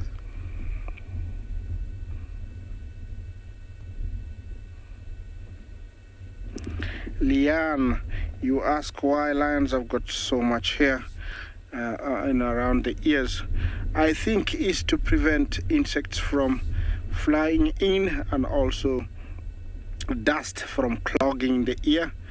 As you can see, it's protected all around, so nothing goes inside. That is a very big female, very healthy. Look at that coat. Yeah, really, really healthy. I love that whiskers. I don't know if anybody can volunteer to count them. How many are they? Can we try do that? Yeah.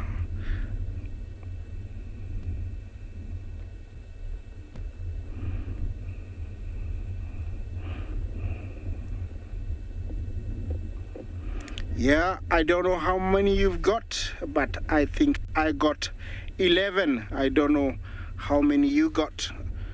If you got 11, just, clap for yourself. But she is really looking good. She's in very good shape and very fast asleep, as you can see. She's allowed. Lions are, known to be opportunists. So while lying like this, they could pounce at something at a very fast speed. They can go from 0 to 60 in over less than 6 seconds. So they're very, very fast. They have, very fast reflexes. So, don't dare anybody to go and to give them a tummy rub next time you're somewhere where they are. It's dangerous. Lion population in the Mara is very, very healthy. Although on the periphery, on the borders, they are threatened by habitat loss and human-wildlife conflict. I'm going to leave these girls to continue with your sleep and try and find something else that is active.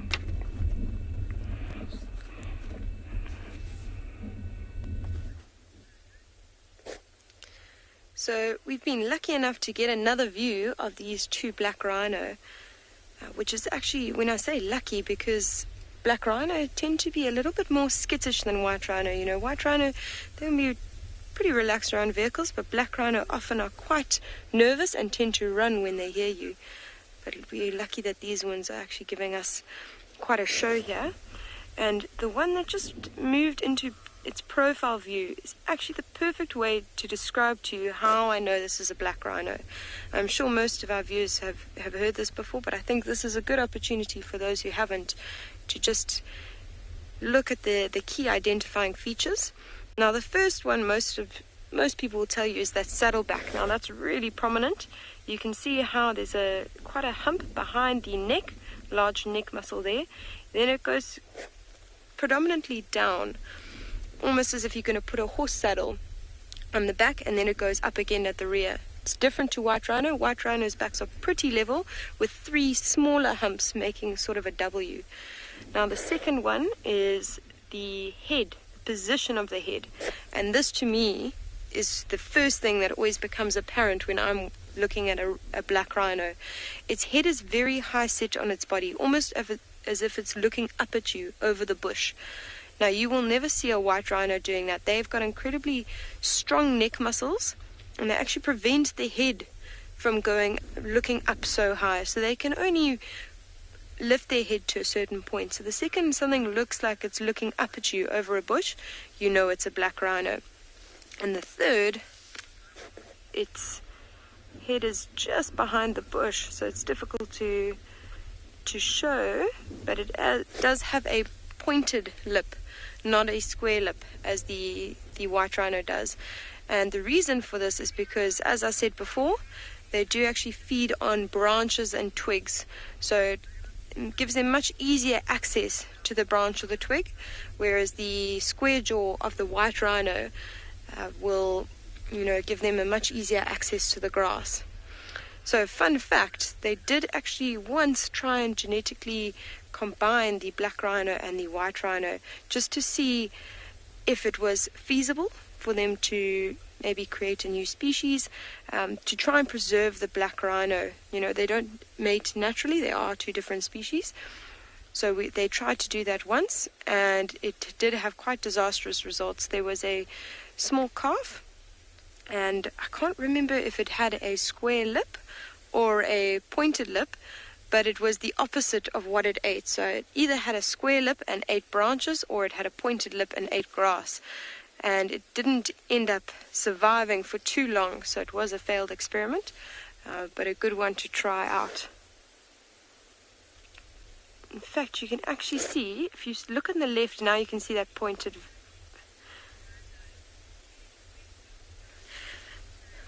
So snow leopard has just pointed out that very large wound on the side of the black rhino, and it is a common thing that you do find on black rhinos, especially around the front legs, just by the armpits. These are skin lesions caused by a parasite, and what happens is when these rhino visit communal dung middens, the flies actually lay their larvae in the dung midden, and then these things called filariform worms then work their way into the skin of the black rhino and infect it, causing those wounds. It's quite interesting that it only affects black rhino. It does not, you will not see this on a white rhino, which is very interesting because their skin, is about the same thickness and very similar. So I'm not too sure why it will only affect the black rhino. does look quite painful. Sometimes if you see, now the reason I say it's from the filariform worm is because it's so high up on the side. If you saw maybe a wound below the belly of the rhino and she had a calf, that could actually be as a result of the calf suckling. They do tend to have quite sharp horns, and they are weaned a lot later in life. So sometimes towards the end, just before they weaned, they also tend to cause a few wounds on the mother's belly. In fact, if we look at the size difference between these two black rhino,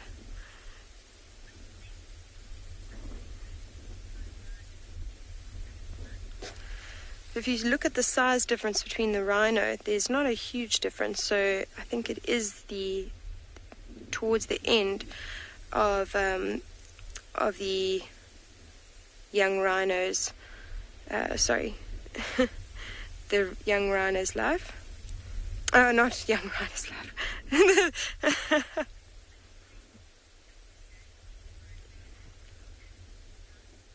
So Animal Life has asked us a question about the distribution of the rhinos. Now, they were once found through sub-Saharan Africa, and with the exception pretty much of the Congo, but now it's much limited. It's much more limited through southern Africa. We've got a bit of distribution in Kenya, we've got some in Botswana, we've got some in South Africa and Namibia as well, and that's pretty much where you're going to find black rhino. So it has greatly decreased over the years, but again, we are hoping to increase that distribution with projects such as black rhino range expansion projects. Sorry, let me just clarify my thought earlier. It's not towards the end of the rhino's life, it's towards the end of the time it's going to be spending with its mother. Anywhere between 2 and 4 years, the mother is actually going to drive out the calf, so she can then have a new calf and put all her energy into raising that one. We're going to stay with these rhino and see what they do. I'm hoping that they maybe come a little bit closer and we can get a bit of a better view.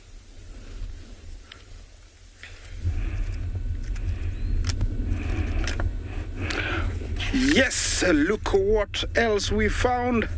One of the most beautiful eagles we find here in the Masai Mara, the African fish eagle.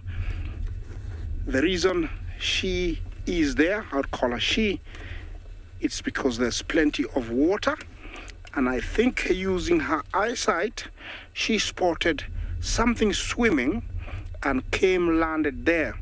It could be basically mostly it is fish, could be catfish or mudfish. They have amazing eyesight that can penetrate through clear water and sometimes can see fish swimming almost on the surface. Look at that. This is a fully grown female, and she's quite serious. The reason she's not the reason she's there is something. Look at that.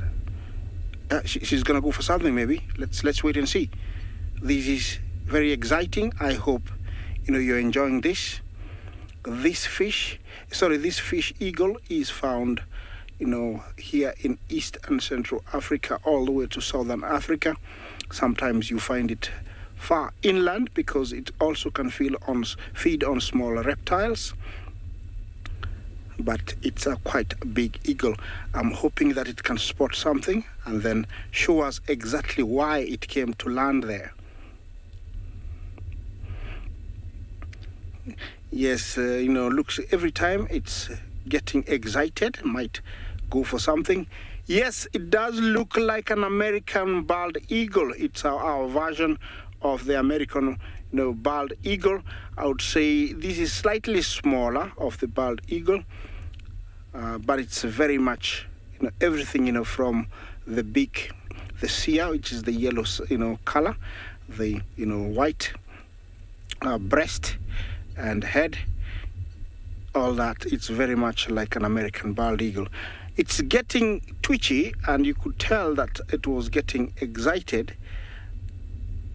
It might be waiting for that perfect moment so that it can dive down into that water and grab whatever is there. But for sure, you don't see them patched on the ground for nothing. It means they saw something, maybe they lost it, or whatever they were looking for, so detected them, and so it stood still in the mud, and so they cannot see it anymore. Right from where it is to where I am, it's quite a distance, but I'm sure it can see my lips moving and talking, though it doesn't know I'm talking about it. Look at how it turns the head so it can have a better look. Definitely there is something it's looking for. Yeah, every now and then you can see it's moving. There we go. Did you get it? Did you get it? Got something. Yes, you can see that it got something. Yes, I was right. Yes, it got something. That was really fast. Now it's a matter of where it's going to land, so we see what it has taken. Now it's going farther and farther away, and it's been followed by that lapwing. So it could have taken a young lapwing. That's why the lapwing is trying to mob it and chase it. That was amazing. I hope you enjoyed that. That was super cool. Yeah, that was super cool. Yes, you really get to see that. Oh, here is Magdalene and her, little goslings, and they're enjoying a bit of vegetables. These guys are just about 1 month. Remember, last month we saw them. They were really, really small, but they grow very, very fast. They were 10, and now they're 8.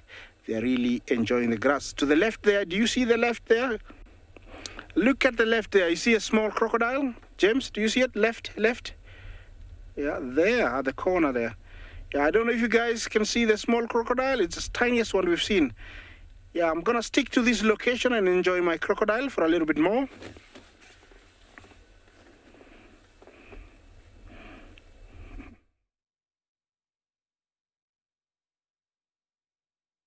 Alrighty guys, we've got 3 really cool birds over here. These are called Burchell's sand grouse. The one with the grey face is the male, and the female is a little less colorful in the face. And this is one of 3 different species of sand grouse that we have around here. So we get the Burchell sand grouse, we get the Namakwa sand grouse, and then the double-banded sand grouse. And these guys are typically confined to like the red Kalahari sandy areas. So almost exclusively indigenous to not Tswalu, but to the Kalahari.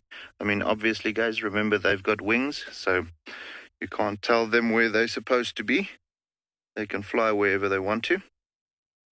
But you will find them in pairs or in, small groups, 3 to 5, maybe 10, all together foraging. However, they mate. They form a monogamous pair, so they do mate for life, and they nest solitary. I'm so happy that you guys are adding these birds to your lists, especially if it's a new one. I have to say, when I started working in the Kalahari, the first time I saw them, that was also great excitement for me, to add another one to your personal list. Still beautiful to see now, even. But yeah, guys, like I said, monogamous. However, you will find them in groups when they are mating, and when they nest, they're ground nesters.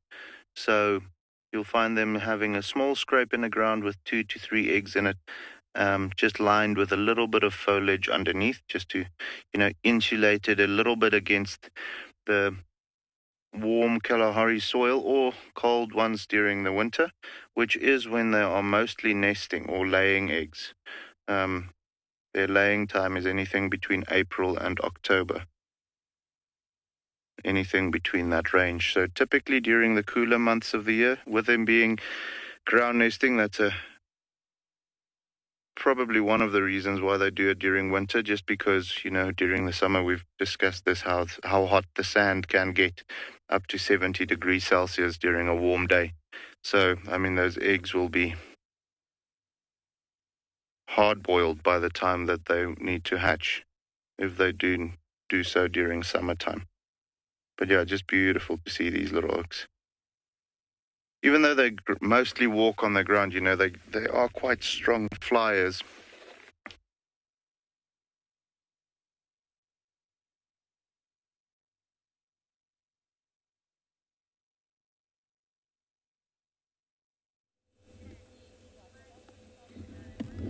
Finally, we catch up with the Pungwe pack. There's a long lineup for this sighting, and what has made me realise is how spoiled we've all been. We've had them on Djuma so much, and we've had them all to ourselves. Now we're on Chitwa. So I got asked yesterday about their territory. They're not territorial, but their sort of home range is very, very large, from Buffelshoek to Djuma to Torchwood and now down to Chitwa. I have a funny feeling they'll be at the dam later, so I think we'll spend some time near the dam, but it's still very, very hot. And for the puppies, I'm going to try and do another count today, but I keep counting 10. And they're at about 13 weeks now, if not pushing 14 weeks. So normally they suckle for up to the first 3 months, wild dog puppies, and then they're taught to hunt. So I don't really think they're suckling anymore, and it's a process to be taught to hunt. The adults will still regurgitate. Adults even regurgitate for adults, but it takes time to be taught how to hunt. Just like lion cubs, really, they'll watch, then maybe in a few weeks' time they'll run, and then they'll start to really join in. And what this is sort of based on is observations. They're learning through watching the adults. They'll probably make mistakes along the way. Hopefully it's not fatal mistakes, but they'll learn, and eventually they'll turn into one of Africa's most successful hunters. 80% success rate, which is just incredible. And they do hunt every single day, twice a day, breakfast and dinner. And they require more meat relative to their size compared to lions. So that's why they need to sustain their sort of nutritional requirements by hunting twice a day. Many of you are happy to see them. Oh. The puppies always get up first. And they've grown so much, but they really are small in comparison to the adults when you see them next to each other. And in 2003, which of course was 17 years ago now, the populations in the Serengeti actually went down to 80. It was that critical point. But all of these sort of populations are recovering. They're still Africa's second most endangered carnivore after the Ethiopian wolf, whose numbers are only sitting at 450, which is incredibly low. So the African wild dog populations are increasing, but the population in the Serengeti, for example, got wiped out by canine distemper. Completely wiped out. They've been affected by both rabies and canine distemper, and sadly, humans. Oh, that delightful aroma is in my nostrils now. How wonderful. Hopefully, the pack will get on the move soon.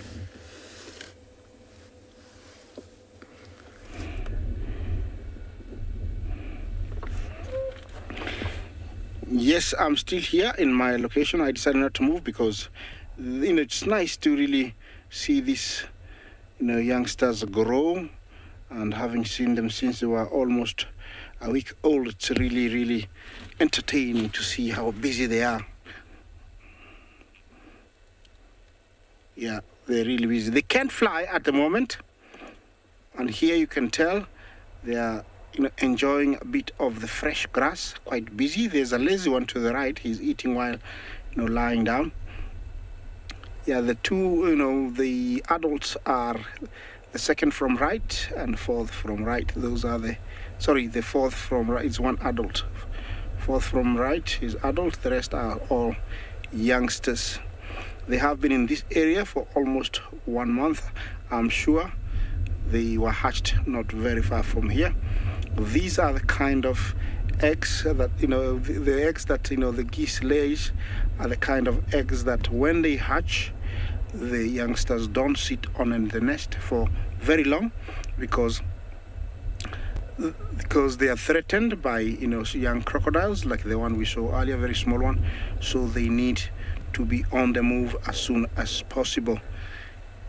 Yes, it's quite nice to have shared this moment with them, with you guys. and maybe I will leave them now that I know for sure they're all here and find something else.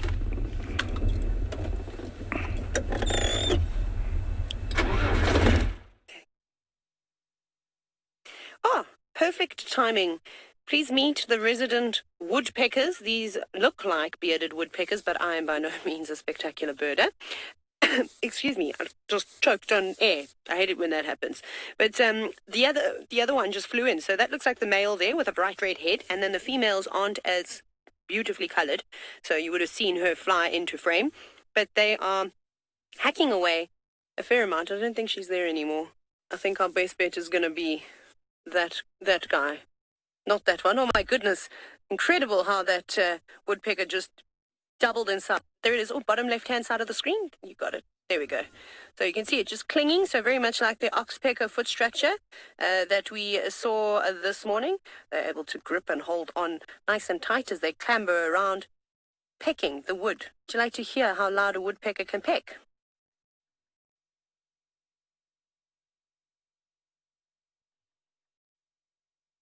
I hope that you can hear that.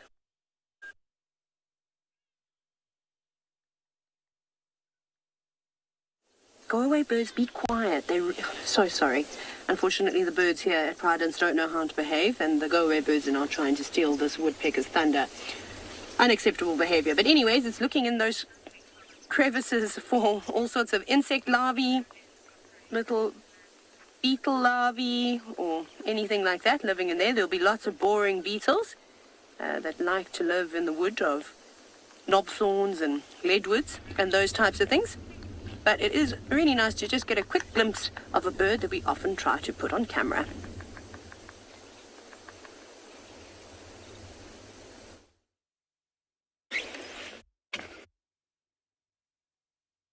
All right, guys. We're back at the cubs now. Mom hasn't returned yet. And they have ventured out into the open a little bit. And when I say open, bear with me. This is as open as it gets. Sometimes you can see, oh, there's a little stretch. Look at that paw. But yeah, the shadows are creeping a little longer. So they actually moved out of the thick stuff and a little bit more into the open. You can just see two of them there, and we can't see the third one, but it's off just to the left-hand side. And as you can see, still very, very lazy. You can actually see the head of the third one just on the top left corner of your screen, just moving where we were right now.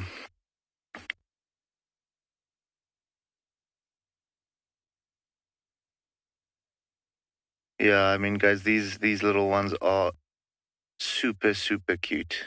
There you can see the third one now a little bit better now that the second one has moved away. And we're actually quite curious to know when Mom's coming back. It would be great to see them, drinking some milk or so. And we're hoping to have her come here while we are here, because that's also going to be a good thing for her to see that we're here, even though she's not here and the cubs are still fine. There's always that trust relationship that you have to build up with not only the cubs, but also the mom. And I mean, from what we've seen, she is very relaxed with us being around here.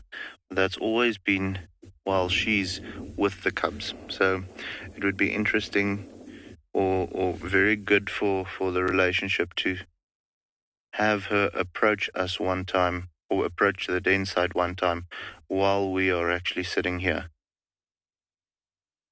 Oh, shame, but these little guys, I think on a warm day like today, they are just lazy, lazy, lazy.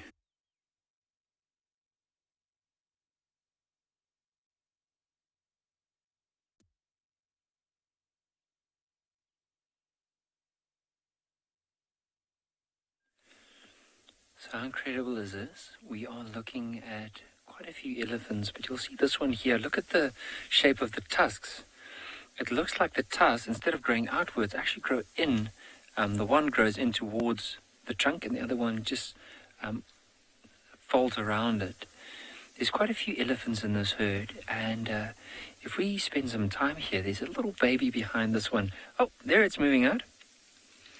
Well, it's not as small as I thought, I think because it was slid down into this ditch at the back, so we couldn't see the whole, or that little one. But look at how it's maneuvering, at that age even, maneuvering that branch to try and strip that bark off.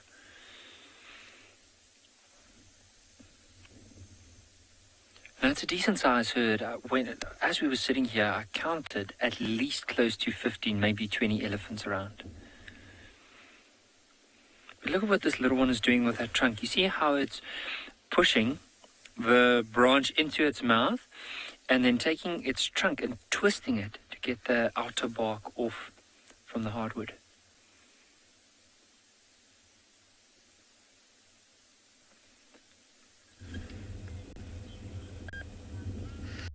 Now, we may not have too long at this sighting. It's extremely busy. There's a line-up for days. Oh, the puppies are getting active.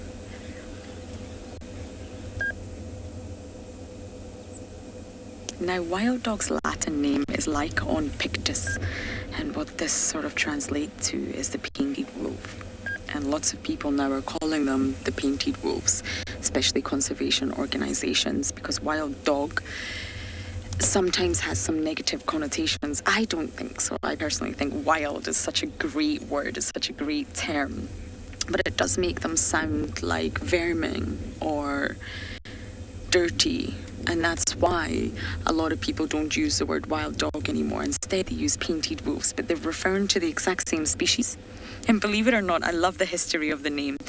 In 1820, I'm sure it was 1820, wild dogs were originally called hyena picta. They were thought to be part of the hyena family. Now they're not. They're not at all.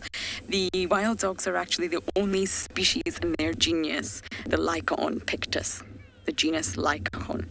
Now, it was just originally assumed that they were part of the hyena family, so they were renamed in 1827.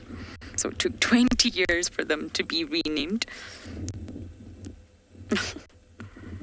This one's a very obvious one. You see that sort of area missing out of the top right side of her jaw. I think it's just a skin. The puppies have all disappeared. I think the puppies are going on their own little journey.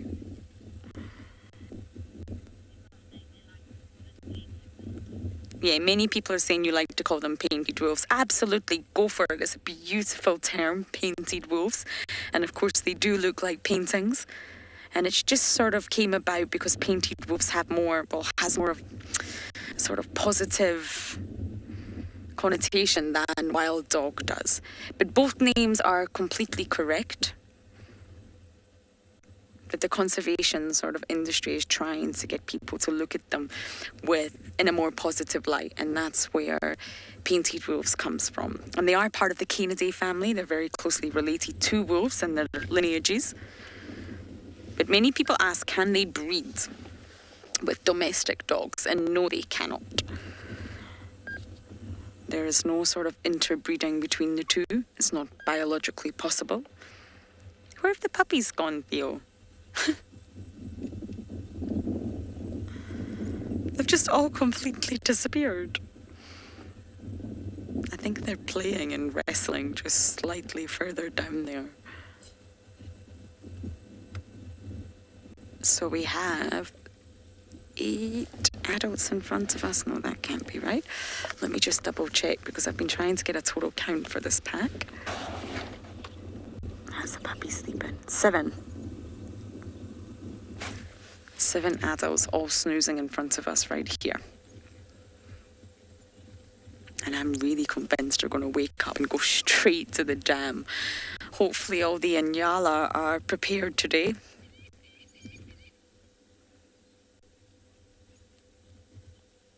They're very sleepy, these dogs. They sleep all day and they sleep all night. So we may not be able to stay here for too much longer, but let's see, and then we will go and visit the dam.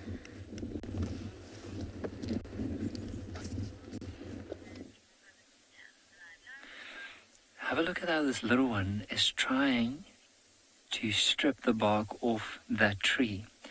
Now, it's not as effective as Mom, but notice what it's doing. It doesn't even know how to how to use that trunk properly. See, I was just trying to grab anything, and I'm trying to break it off. I can't get it, and I'll push it into my mouth and then pull it.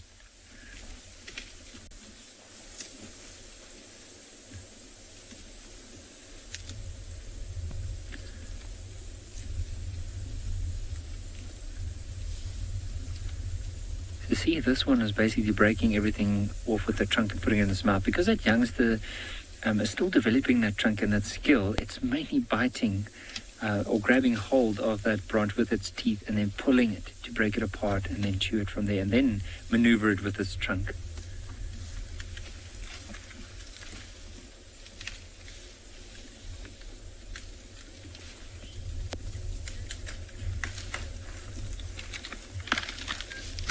An elephant's skin is quite coarse, so if I had to take my hand and rub it over, it feels...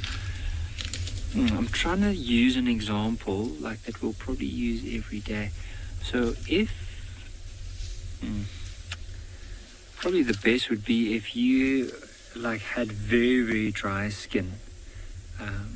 Or even if you had to, let's say, around your knee area, if you had a very dry skin there and you had to rub it, it's like a very hard feel, and that's with elephant. If you rub your hand through it, it feels like sandpaper.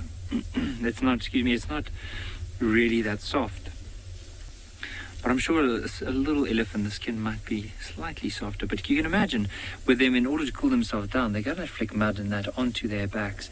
You'll see it looks like the skin is several sizes too big, so that the mud can get trapped there. And as it slowly cools down, it helps to cool down that body of the elephant. And so imagine all the sand that on the body. So if you had to go and rub your hand over the back, it will be hard, very hard texture. Just back at that little one. So see how this female off to the left, she's so well skilled with her trunk and how to dig out roots, how to use her tusk to break over a tree, maybe even use that right foot to dig. But that little one off to the right still needs a lot to learn. See how she's using that right foot. Now basically what she's doing, she's probably grabbed hold of a branch or a small tree, and she's using her right foot. Oh, it's actually just to loosen the sand to cool herself down.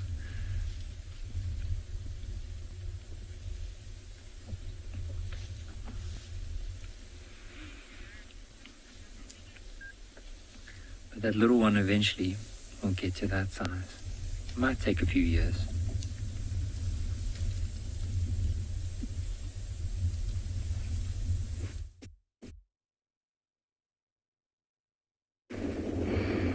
Yeah, guys, that's one thing that I do miss about the Lowveld, is being able to see those big grey giants, the gentle giants of the bush, the elephants. But it is just stunning to be able to be out here and looking at these little puffballs. As you can see, sleepy babies still. We'll probably spend about another 15 minutes or so with them. If Mom doesn't arrive back, we'll start heading back out to see where her tracks went. And, with it cooling down, she might have gone and lied down underneath a tree during the day after hunting this morning or so. And we might get her heading back towards the cubs. So it would be nice to see her too. But guys, just the incredible thing about these little ones, obviously when they're so small, they're very dependent on their mother. And with that being the case, the patience that they just show to stay in one place while she is away is incredible. David and I were speaking about that the other day when we were with the lion cubs as well. We physically saw how the mom left them to go off and hunt, and without saying a word, she just got up and left, and they immediately went into a little hiding spot. And it's just beautiful to witness these things. You know, if you had to think, I know when I was a little boy, I didn't always do what my dad told me. So to have these little guys listen to them, you know, take the orders without hesitating about it for 1 second. It's just crazy how the bush works. That instinct that kicks in. Lazy little boys.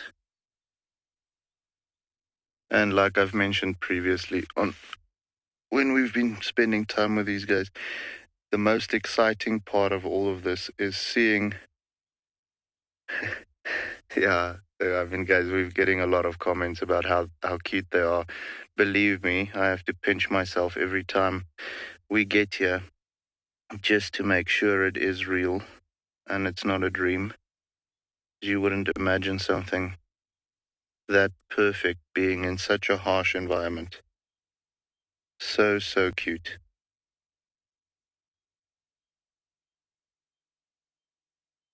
But yeah, what I was saying is the most exciting part of all of this is knowing that we're going to be spending some quality time seeing these little guys grow up and just seeing them developing in the cats that they're going to want to be one day. It's going to be incredible.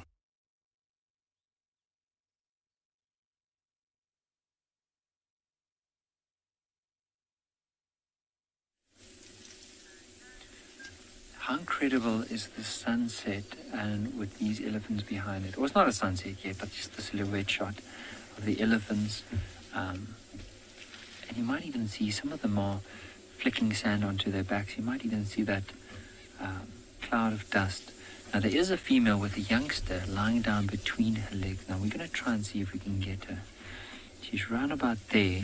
I don't know if the light is going to be in our favor, but we're going to try. Look under her legs. You'll see the little calf lying down.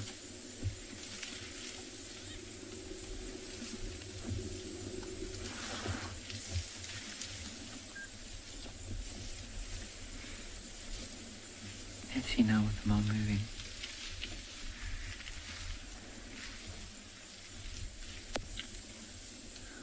It's so small. It looks like maybe because mom scraped a bit of the sand or the surface there, and so there's probably a lot of loose sand. It must be so nice for that little elephant. Look at how he's just swinging his trunk, probably trying to get up now. Might be that he's just using his trunk to flick more sand onto his back.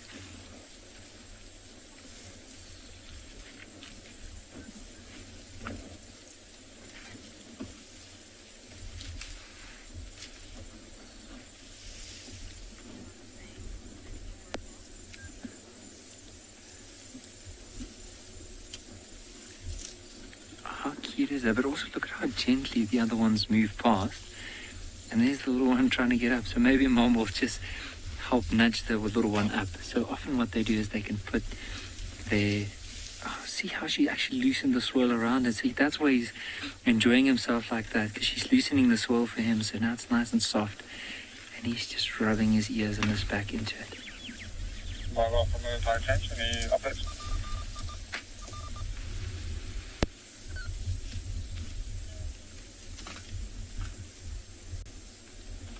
How incredible was that to watch?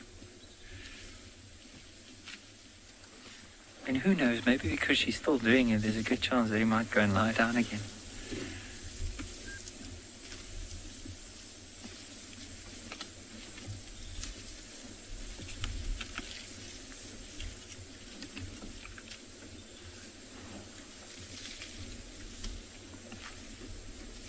Now just off to the right from where that mom dug earlier, there's one that's now flicking sand onto itself. So remember that same spot where the little one rolled down. Look at this elephant, and maybe because of the light, we'll be able to see how the dust goes onto its back.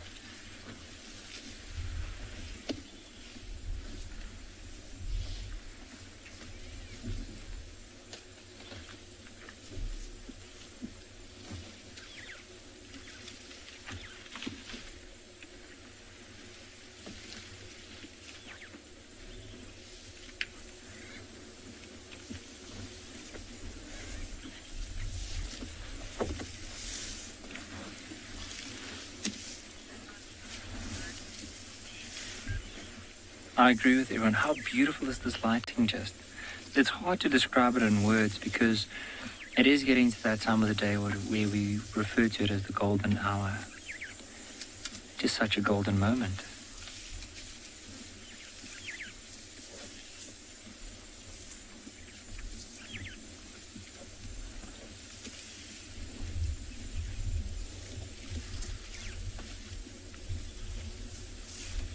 I can just see the baby again, going back to where the mom was digging. Now she's digging again. Let's see if that young elephant is going to go back and lie down in the sand again.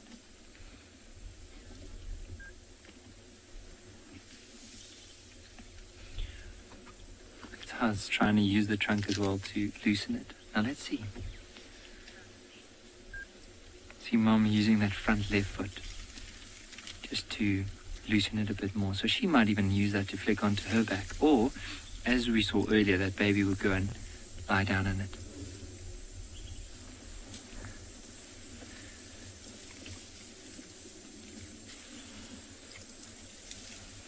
See how he's trying to splash himself with the sand now. It's so quick with that little trunk it is. He still needs to go a lot because he's not doing it properly. See how he's only getting it between his front legs, not even all the way onto his back.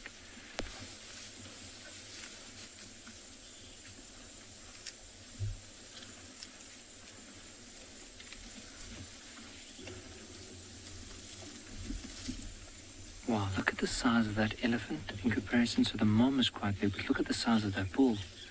He is massive. And even though his tusks aren't as impressive as most of, or some of the bulls you might see, but he is a tall elephant.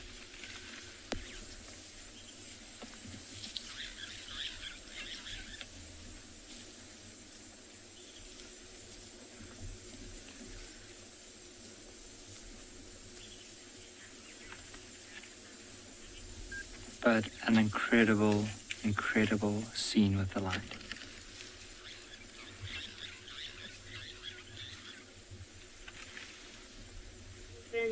Coming to you live.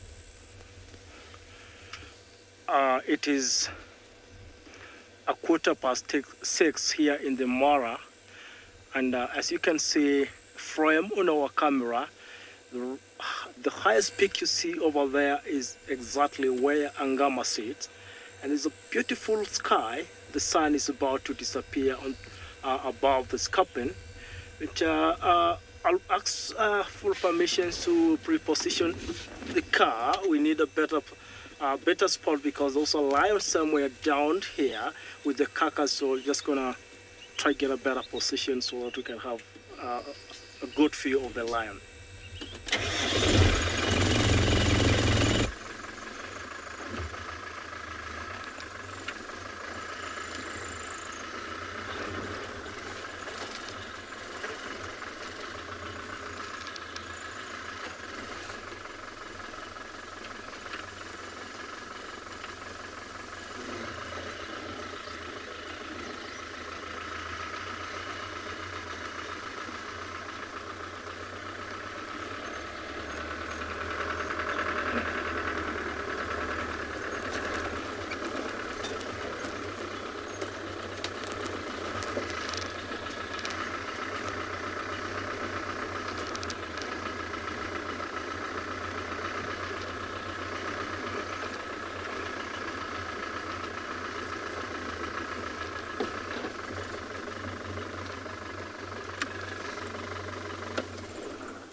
Right, so this is a very beautiful sighting this evening.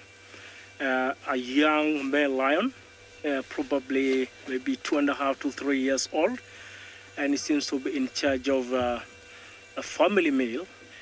This is in the heart of Olololo Pride's territory, so they've really ripped off the meat from the carcass, basically meaning they've been spending the entire day enjoying this particular meal, and most likely the rest of the Pride members could be hiding anywhere behind these thick bushes, so they're not in our field.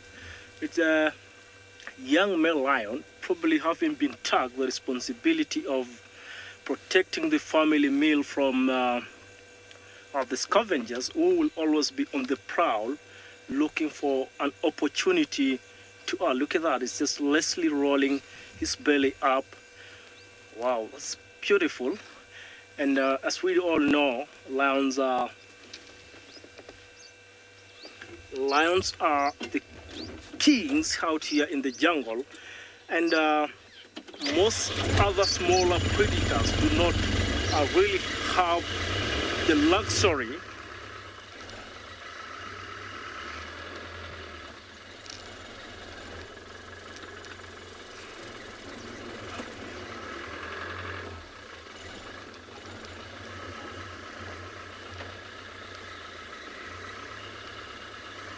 So most of this male is really anxious and is looking at us as we try to get a better post. Oh, right to our left is a female lioness. Archie, can we have the camera on that female lioness? So I was right. There could be probably more lions in here.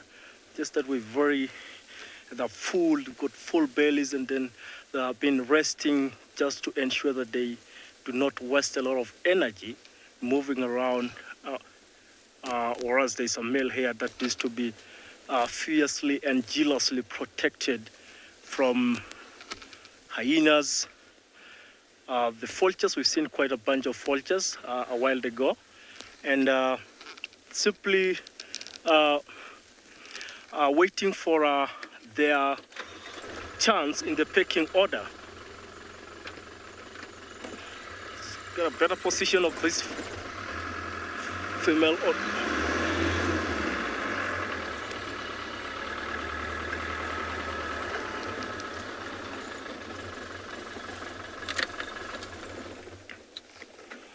Wow, cool.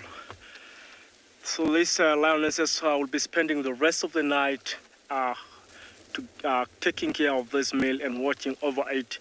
You know, during the night, a lot of things will be happening around here like this. They do not want to risk the remaining part of the male, losing it to other potential rifles, most likely hyenas.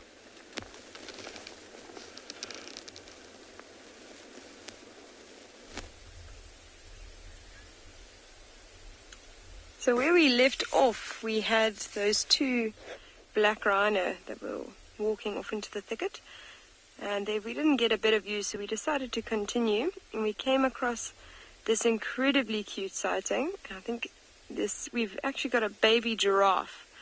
It's just gone behind the bush now, but it is tiny.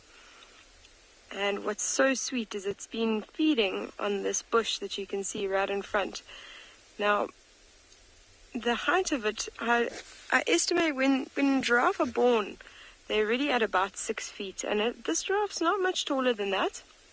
They're only supposed to start eating leaves when they're about 4 to 6 months old, and I really don't think this giraffe is that old. I think it started a little bit early, probably more mimicking what mom's been doing than anything else. So I don't think it's too much for nutritional value. Well, it is for nutritional value, but it's just learning its behavior early from its mother. And what's really interesting is that it has sort of let its mother go off. And you can see it emerging from the bush now. It's starting to look for its mother, who's quite far down the hill. Normally they don't wander off that far. You can see now how tiny it is and how incredibly vulnerable something so small is.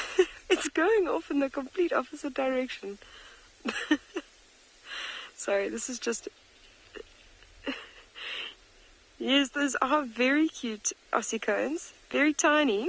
And what's quite interesting to know about those is that when that giraffe was born, the ossicones were not actually fused to the skull. They do drop from, quite a height. And you can imagine dropping on the head as they do, it could cause quite a bit of damage if it was fused to the skull. So they actually only fuse a bit later on in life. This little giraffe is very confused. It can't see its mother. I think it's gone around looking for her now.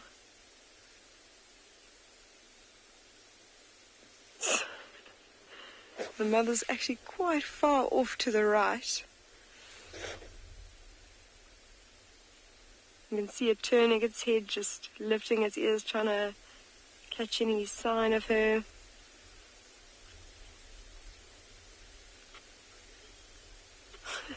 It's got some flies bothering it as well. It is quite a brave little giraffe. Normally they do stick very close to the mothers. In fact, you find them right in the middle of the legs. Just because they do, the mothers have to protect them. So the mothers will actually kick out at anything trying to get close to the calf and keep them between their legs if they are in danger of other predators.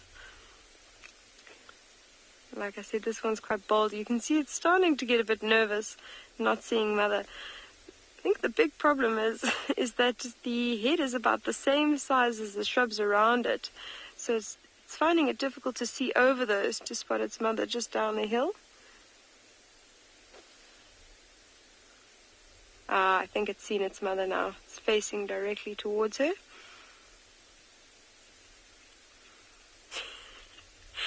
Don't worry, viewers. I think this will have a happy ending.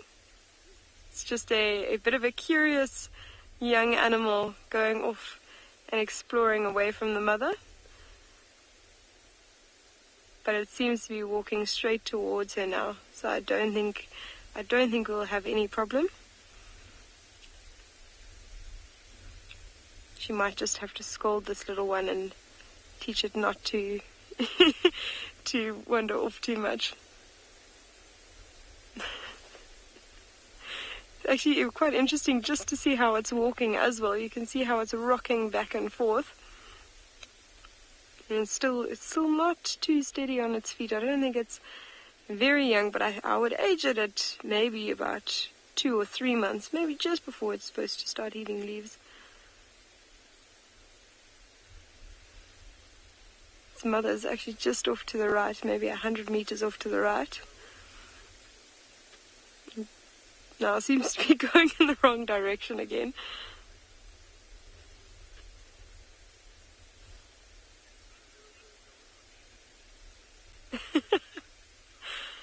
I wish I could show this giraffe straight to its mother. It does seem a bit confused now. Oh, I do love watching young animals. They are really interesting because you can sort of imagine what's going through their mind. A whole lot of these experiences are the first sort of experiences they have. This might be one of the first time it is venturing away from them. Or maybe it's not lost. Maybe it is just simply a curious young giraffe and it's taking its time to explore the surroundings. It's like grooming itself. I think earlier it was being bugged by a few flies.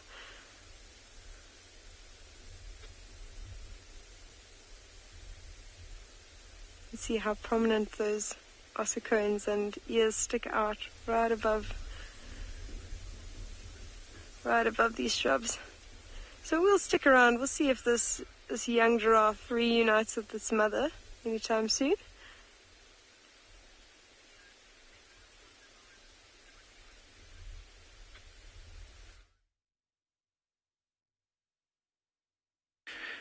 So, okay, we've got a bit more activity here, or actually a lot if you have to take it in cheetah cub terms.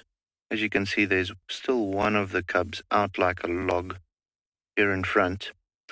But then that one there at the back is really starting to wake up a bit, I think he or she has slept enough for the day. And he's just now playing with the other sibling, trying to give it a kiss, but you know how siblings are. Your sister wanting to give you a kiss and you doing everything to avoid it. Oh my, they're just so cute, guys. I can't get over it.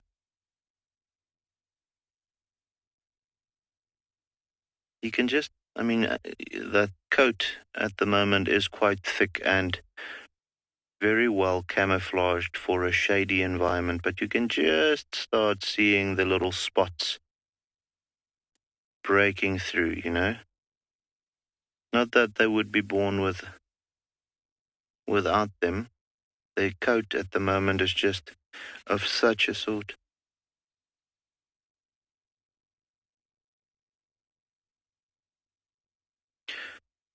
So Anna Marie just had a comment that the mom has been away for quite some time now, and she hopes that she returns soon.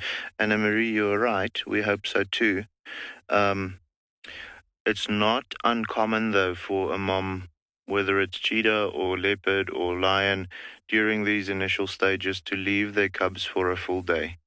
Remember, when it comes to hunting, they're not always successful the first time. So they might have to travel quite some distance to get to a place where they can kill something or actually do kill something, and only then come back after feeding. So it's quite common for them to leave them for a day, sometimes even two during these initial stages. Believe me, when she comes back now, these three little munchkins are going to be very hungry, and they are going to have only milk on the brain. But it is not an uncommon thing. That's why the choosing of the particular den site is so important. Because if she chooses a bad den site, which is easy to discover that cubs are there, and she leaves them for a day, she might come back to an empty house. So very, very important for them to choose the right spot to leave the cubs in. But yeah, we hope that she returns soon as well. It would actually be very good to have her come back while we are still here, just to see that reuniting process happening. But yeah, as you can see now that it's cooling down a bit, definitely a tiny bit more activity as far as the cubs are as at least one of the cubs are concerned. Always just cute to see them moving and doing all of those things.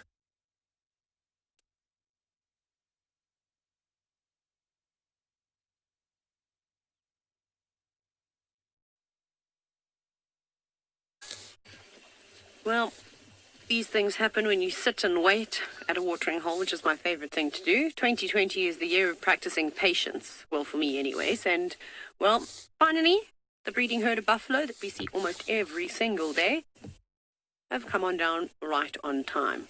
They like to drink at the golden light. They must realize that it really complements their complexion. Anyways, but you can see them all just bathing in the water. Well, some are. Some don't want to get their hooves wet. They've already pretty much had a drink.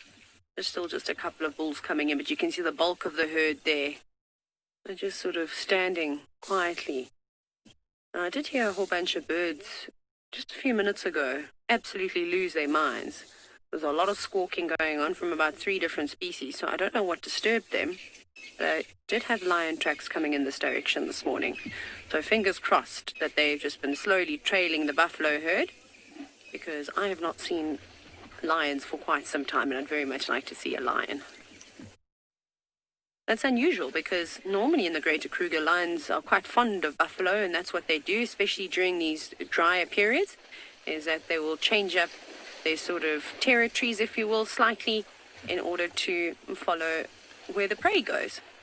But there is one big pride of lions that occasionally pops onto pridelands, but it doesn't seem to be enough. And the tracks that I had this morning were maybe only for 2 or 3 lionesses. It was a bit difficult to tell because there were some elephants that walked over their tracks. But anyways, we shall just wait patiently. But I do like how some of the buffalo enjoy going into the water and cooling themselves off, while others prefer rolling around in mud. Now, hopefully, a few of you are asking if we can see Tungsten. There he is. If you don't know what I'm talking about, it's just a joke. It's not really his name. But it's this buffalo bull that has 2 specific traits. Is that he has his tongue sticking outside his mouth.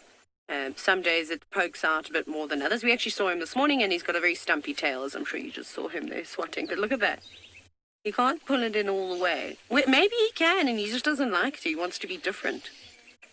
It does look a bit strange, though. Hey? I mean, buffalo tongues seem to be quite flexible from when I've been watching them feeding, and they can twist and move them around in all sorts of directions, but it seems to be stuck in a certain way. I don't know if any of you actually agree with me. And it always pokes out on the right-hand side of his mouth. I've never seen it poking out on the left-hand side. So we don't know what's wrong with him, if it's a nerve damage, if he was just born like it, if there was a funny joke yesterday, we'll repeat it. The cat got his tongue, ha ha ha ha ha. You know, these types of things, but he's funny. And it's really nice because, you know, the longer you watch buffalo, you actually realize that they also have their own personalities. We're so fixated on the cats, and we don't really spend so much time with the, you know, the same buffalo over and over again, or the same elephants over and over again. But we've really been able to do that at Pridelands, which is something that I've never been able to do in all my years of guiding. So I've thoroughly enjoyed that, taking a bit of a back seat from watching the big cats, although they are around, just not as relaxed as the ones in the Sabi Sand or in the Masai Mara, but to get to know some different animals instead. We've had warthogs that we see every day.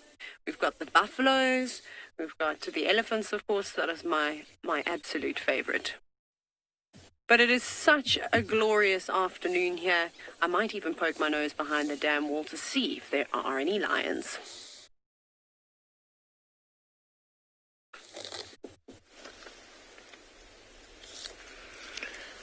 Welcome back. We are still watching these giraffe. The mother is feeding very, very calmly.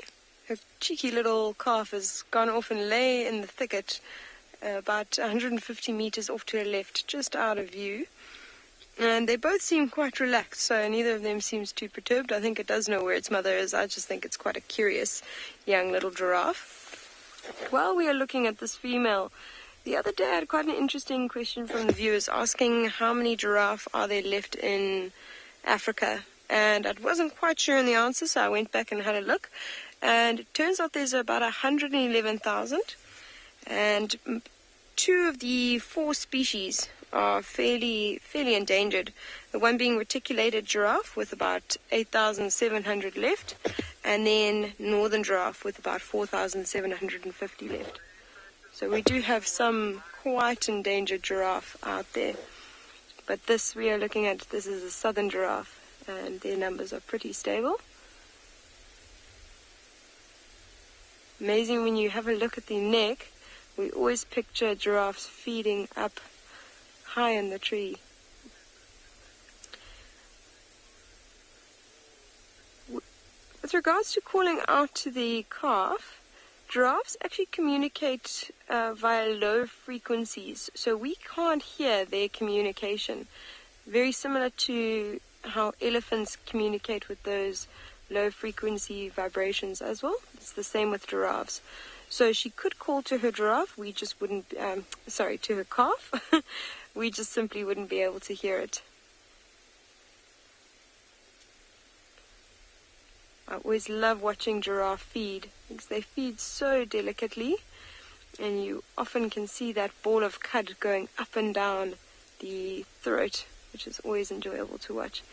We're going to stick around for a little bit and see if this calf comes back out.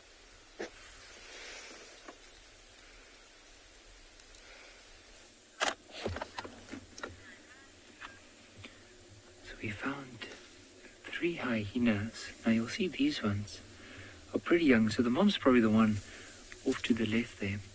And there's some animals moving behind us, and also a giraffe. Probably what gave them a fright. That's just moving behind us. There's another one on this side.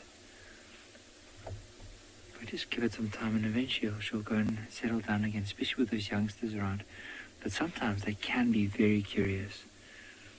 See, how I know the youngsters, look at the size difference between the two. Also, the youngsters tend to be a lot lighter in color. Looks like mom might have heard something, so the youngsters pretty soon going to start following.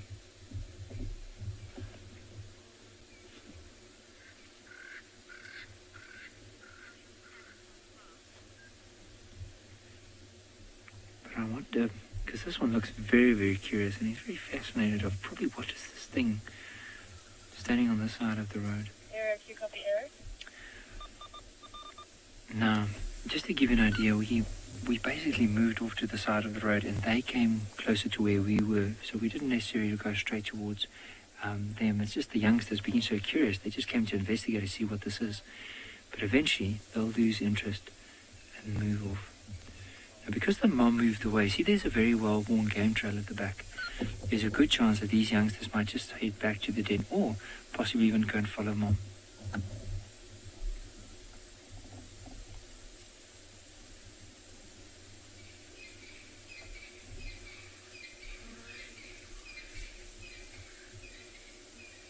But look at the size of this one's feet and the ears.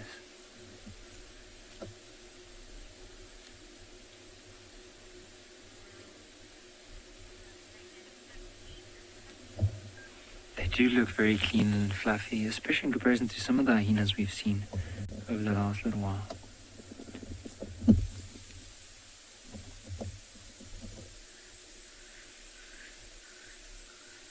Very curious.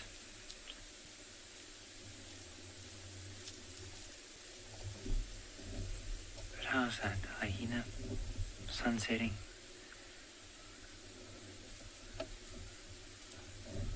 We'll give that one a bit of time to move off. But in the meantime, what I do definitely want to point out to you is, so just in front of me on this side, there's two spots where you'll see there's some giraffe in front of us as well.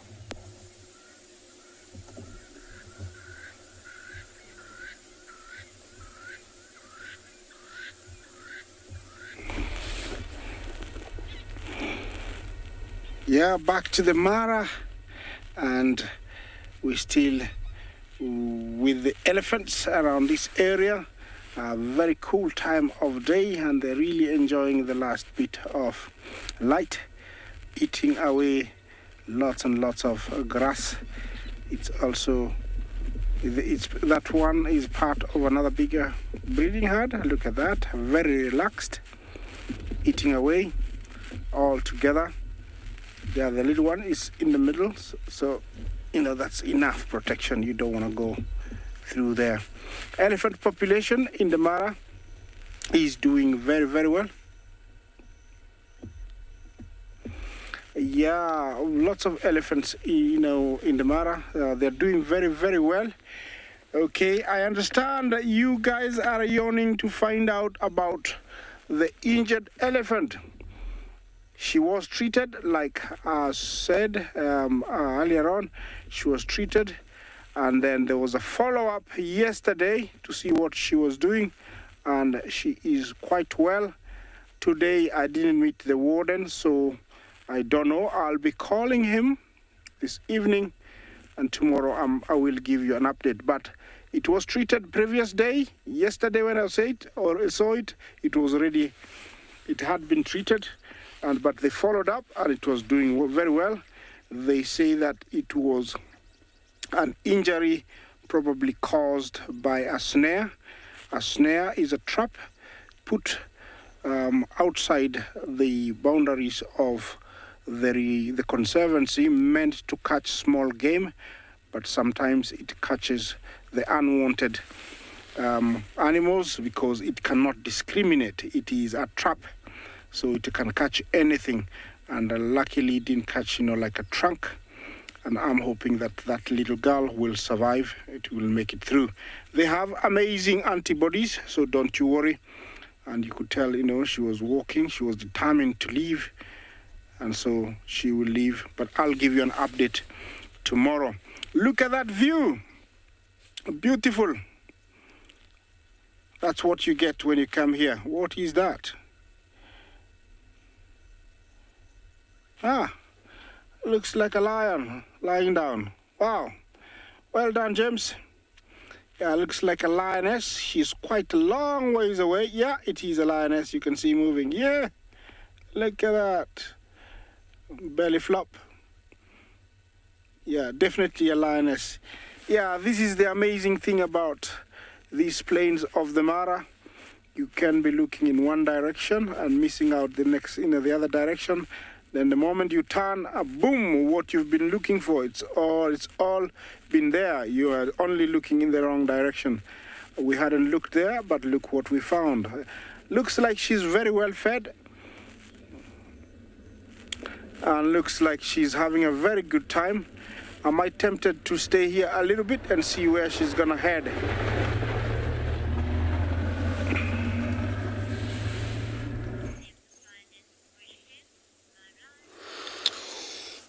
Right now we're sitting here with a bull elephant. Looks like it's one tusk. One tusk is broken, probably. Looks like it. And that happens to elephants. Could be male or female, they do lose tusks. But you know what happens when they lose tusks is that tusk doesn't grow back. So this elephant right here, it's gonna be like this the rest of its life with one tusk. But it's common that sometimes they lose them both. Look how, get out that tree out. It's kind of a pull the whole tree. So you see what he was doing next. It is awesome. Look at that trunk. This is what the trunk's so special about. Holding, pulled off.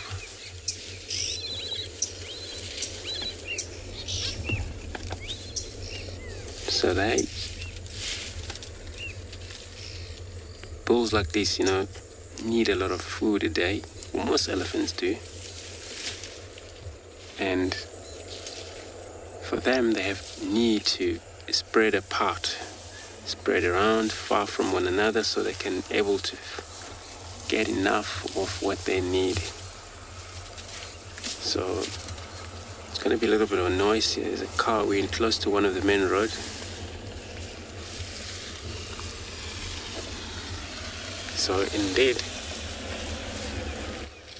these elephants mix grasses like you see right now. Looks like it's going for a grass. And while he was just busy feeding on that wood, most of the wood out here is combretum, which is larger fruited bushwheeler. Most of these nutritious and it's soft wood that I don't have to peel bark on this one. They feed wood and the bark at the same time.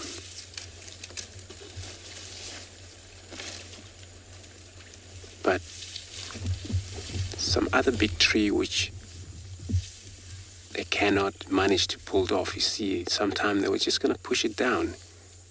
And also a deep-peeled, deep-bark tree just for a combium layer.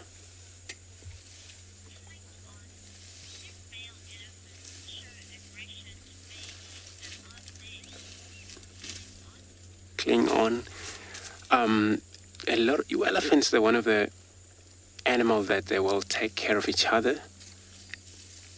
I see an elephant separate, and during that separation was a one mother, and we thought she had a twins. And the next day, when she returned to the particular herd, and we still recognize her that she joined the rest of them. Looks like in that particular hours there was a separation take place. So what they do, if that baby still drink milk, and she's still gonna accept the baby and treat the baby as hers. So they don't really do a lot of push one another so hard. It looks like he's gonna come right at us, these guys. So they love one another.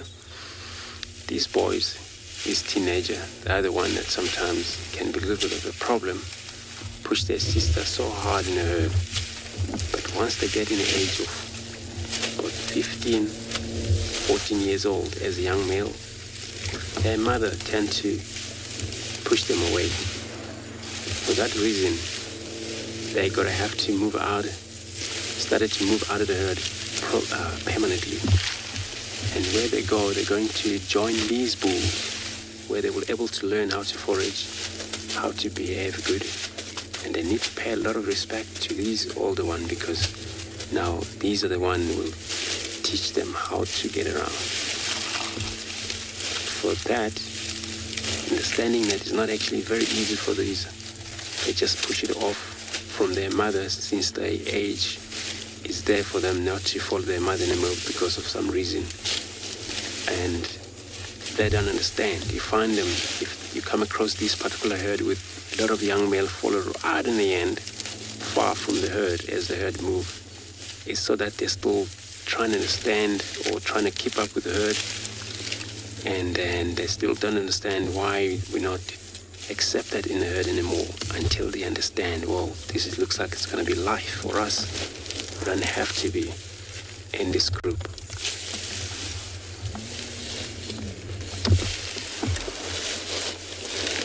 Look at the round head. This is what male elephants always look like. And of course, female, square head, but small in size. But female, they tend to have a huge backside, you know. There's a whole weight. It's got to be a lot of heavy or very strong muscles on the back. But now the drongos there, see what these drongos also do. They don't sit physical on the animal itself. They perch on branches. Look at this bird, drongo. They associate with any animal, but they benefit, feed insects. As animal move, disturb, flies, anything, bird, fly catches it. There's a lot of drongos in this male. He's going to next tree. Hopefully you get enough for feed before late. We're gonna move on, leave him alone.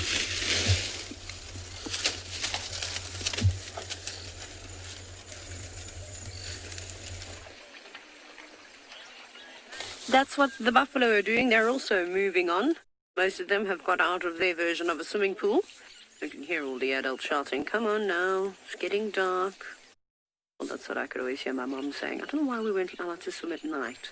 Or when it was raining. Never quite understood that. But anyways, so I think the buffalo are literally going to go back up the way that they came. It was quite funny for a minute when they did cross over the top of the dam wall.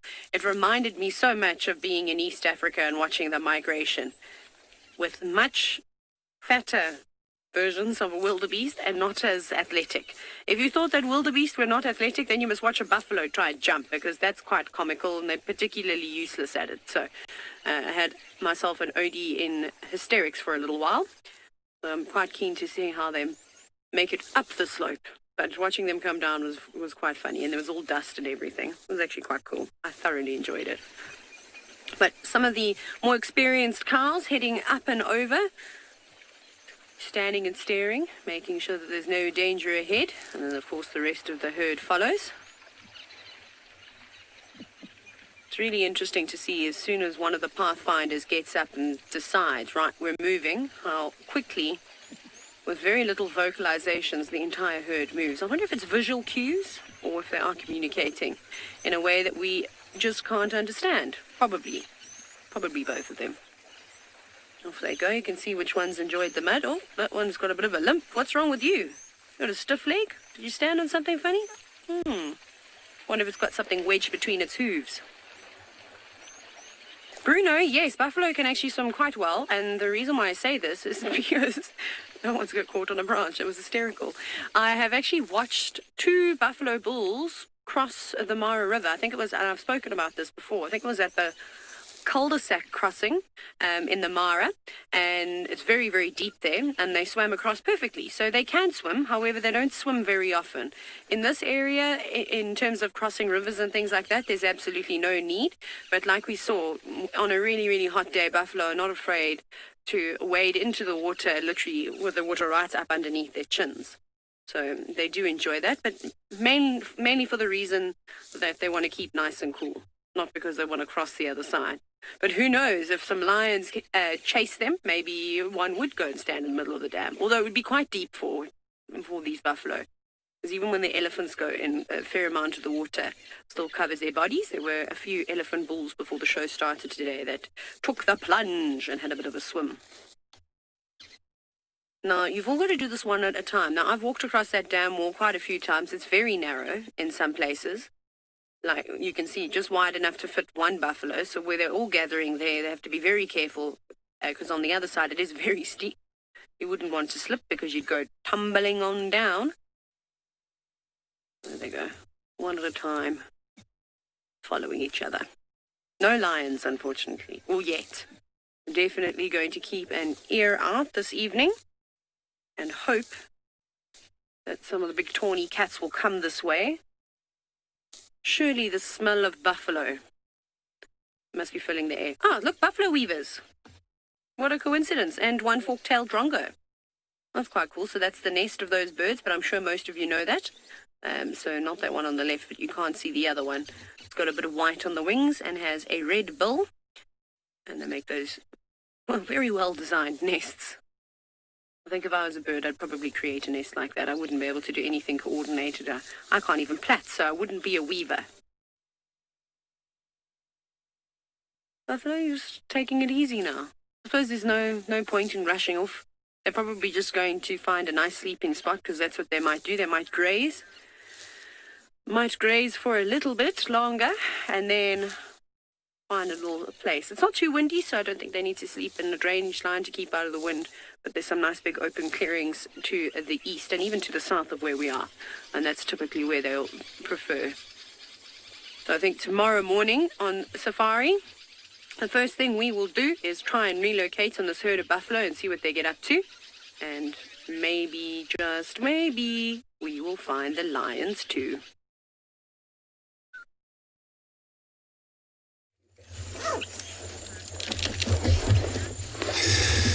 Great idea. Always plan for the next day, as we're going to do the same as well. Look for Talamba if she's going to be around first thing tomorrow.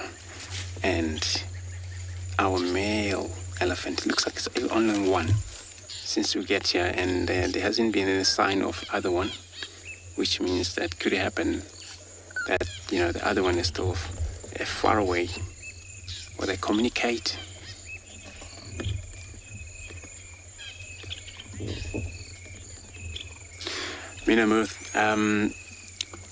It's a good question that, but I'm not sure if they can tell if it's going to rain. But a lot of time, animals, they have a,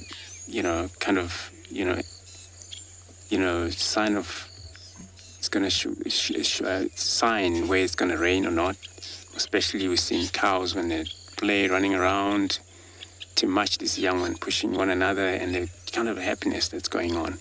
But with this such an animal like this, since they don't actually pick up speed or they cannot really play like most animals they do. So I'm not sure about that. But it's a very good question. So I'll find out, you never know. Could be that, it happens that there is going to be a sign. You'll tell whether it's going to rain or not by just behavior they give for these years. Look, when we get there, he was not actually doing a lot of flapping ears. Yeah, that's all about drongo, you're right. That drongo we saw, the other one, if you listen to him, just a second.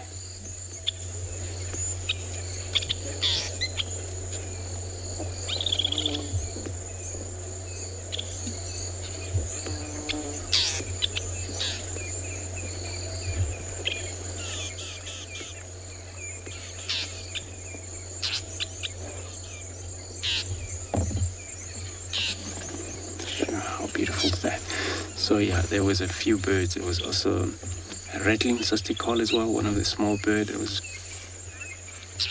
That was also making noises, but in front of that elephant. And the drongo, they're trying to get as much as they can before dark. And of course, it's getting too late. So just want to take this time to everyone from World Earth team, just to thank everyone for their time being with us in this beautiful show, and I wish all the best and good night. And then tomorrow it's the same things, we're able to meet right in the same spot, in the same channel. Thank you so much from us. Have a good night. Bye.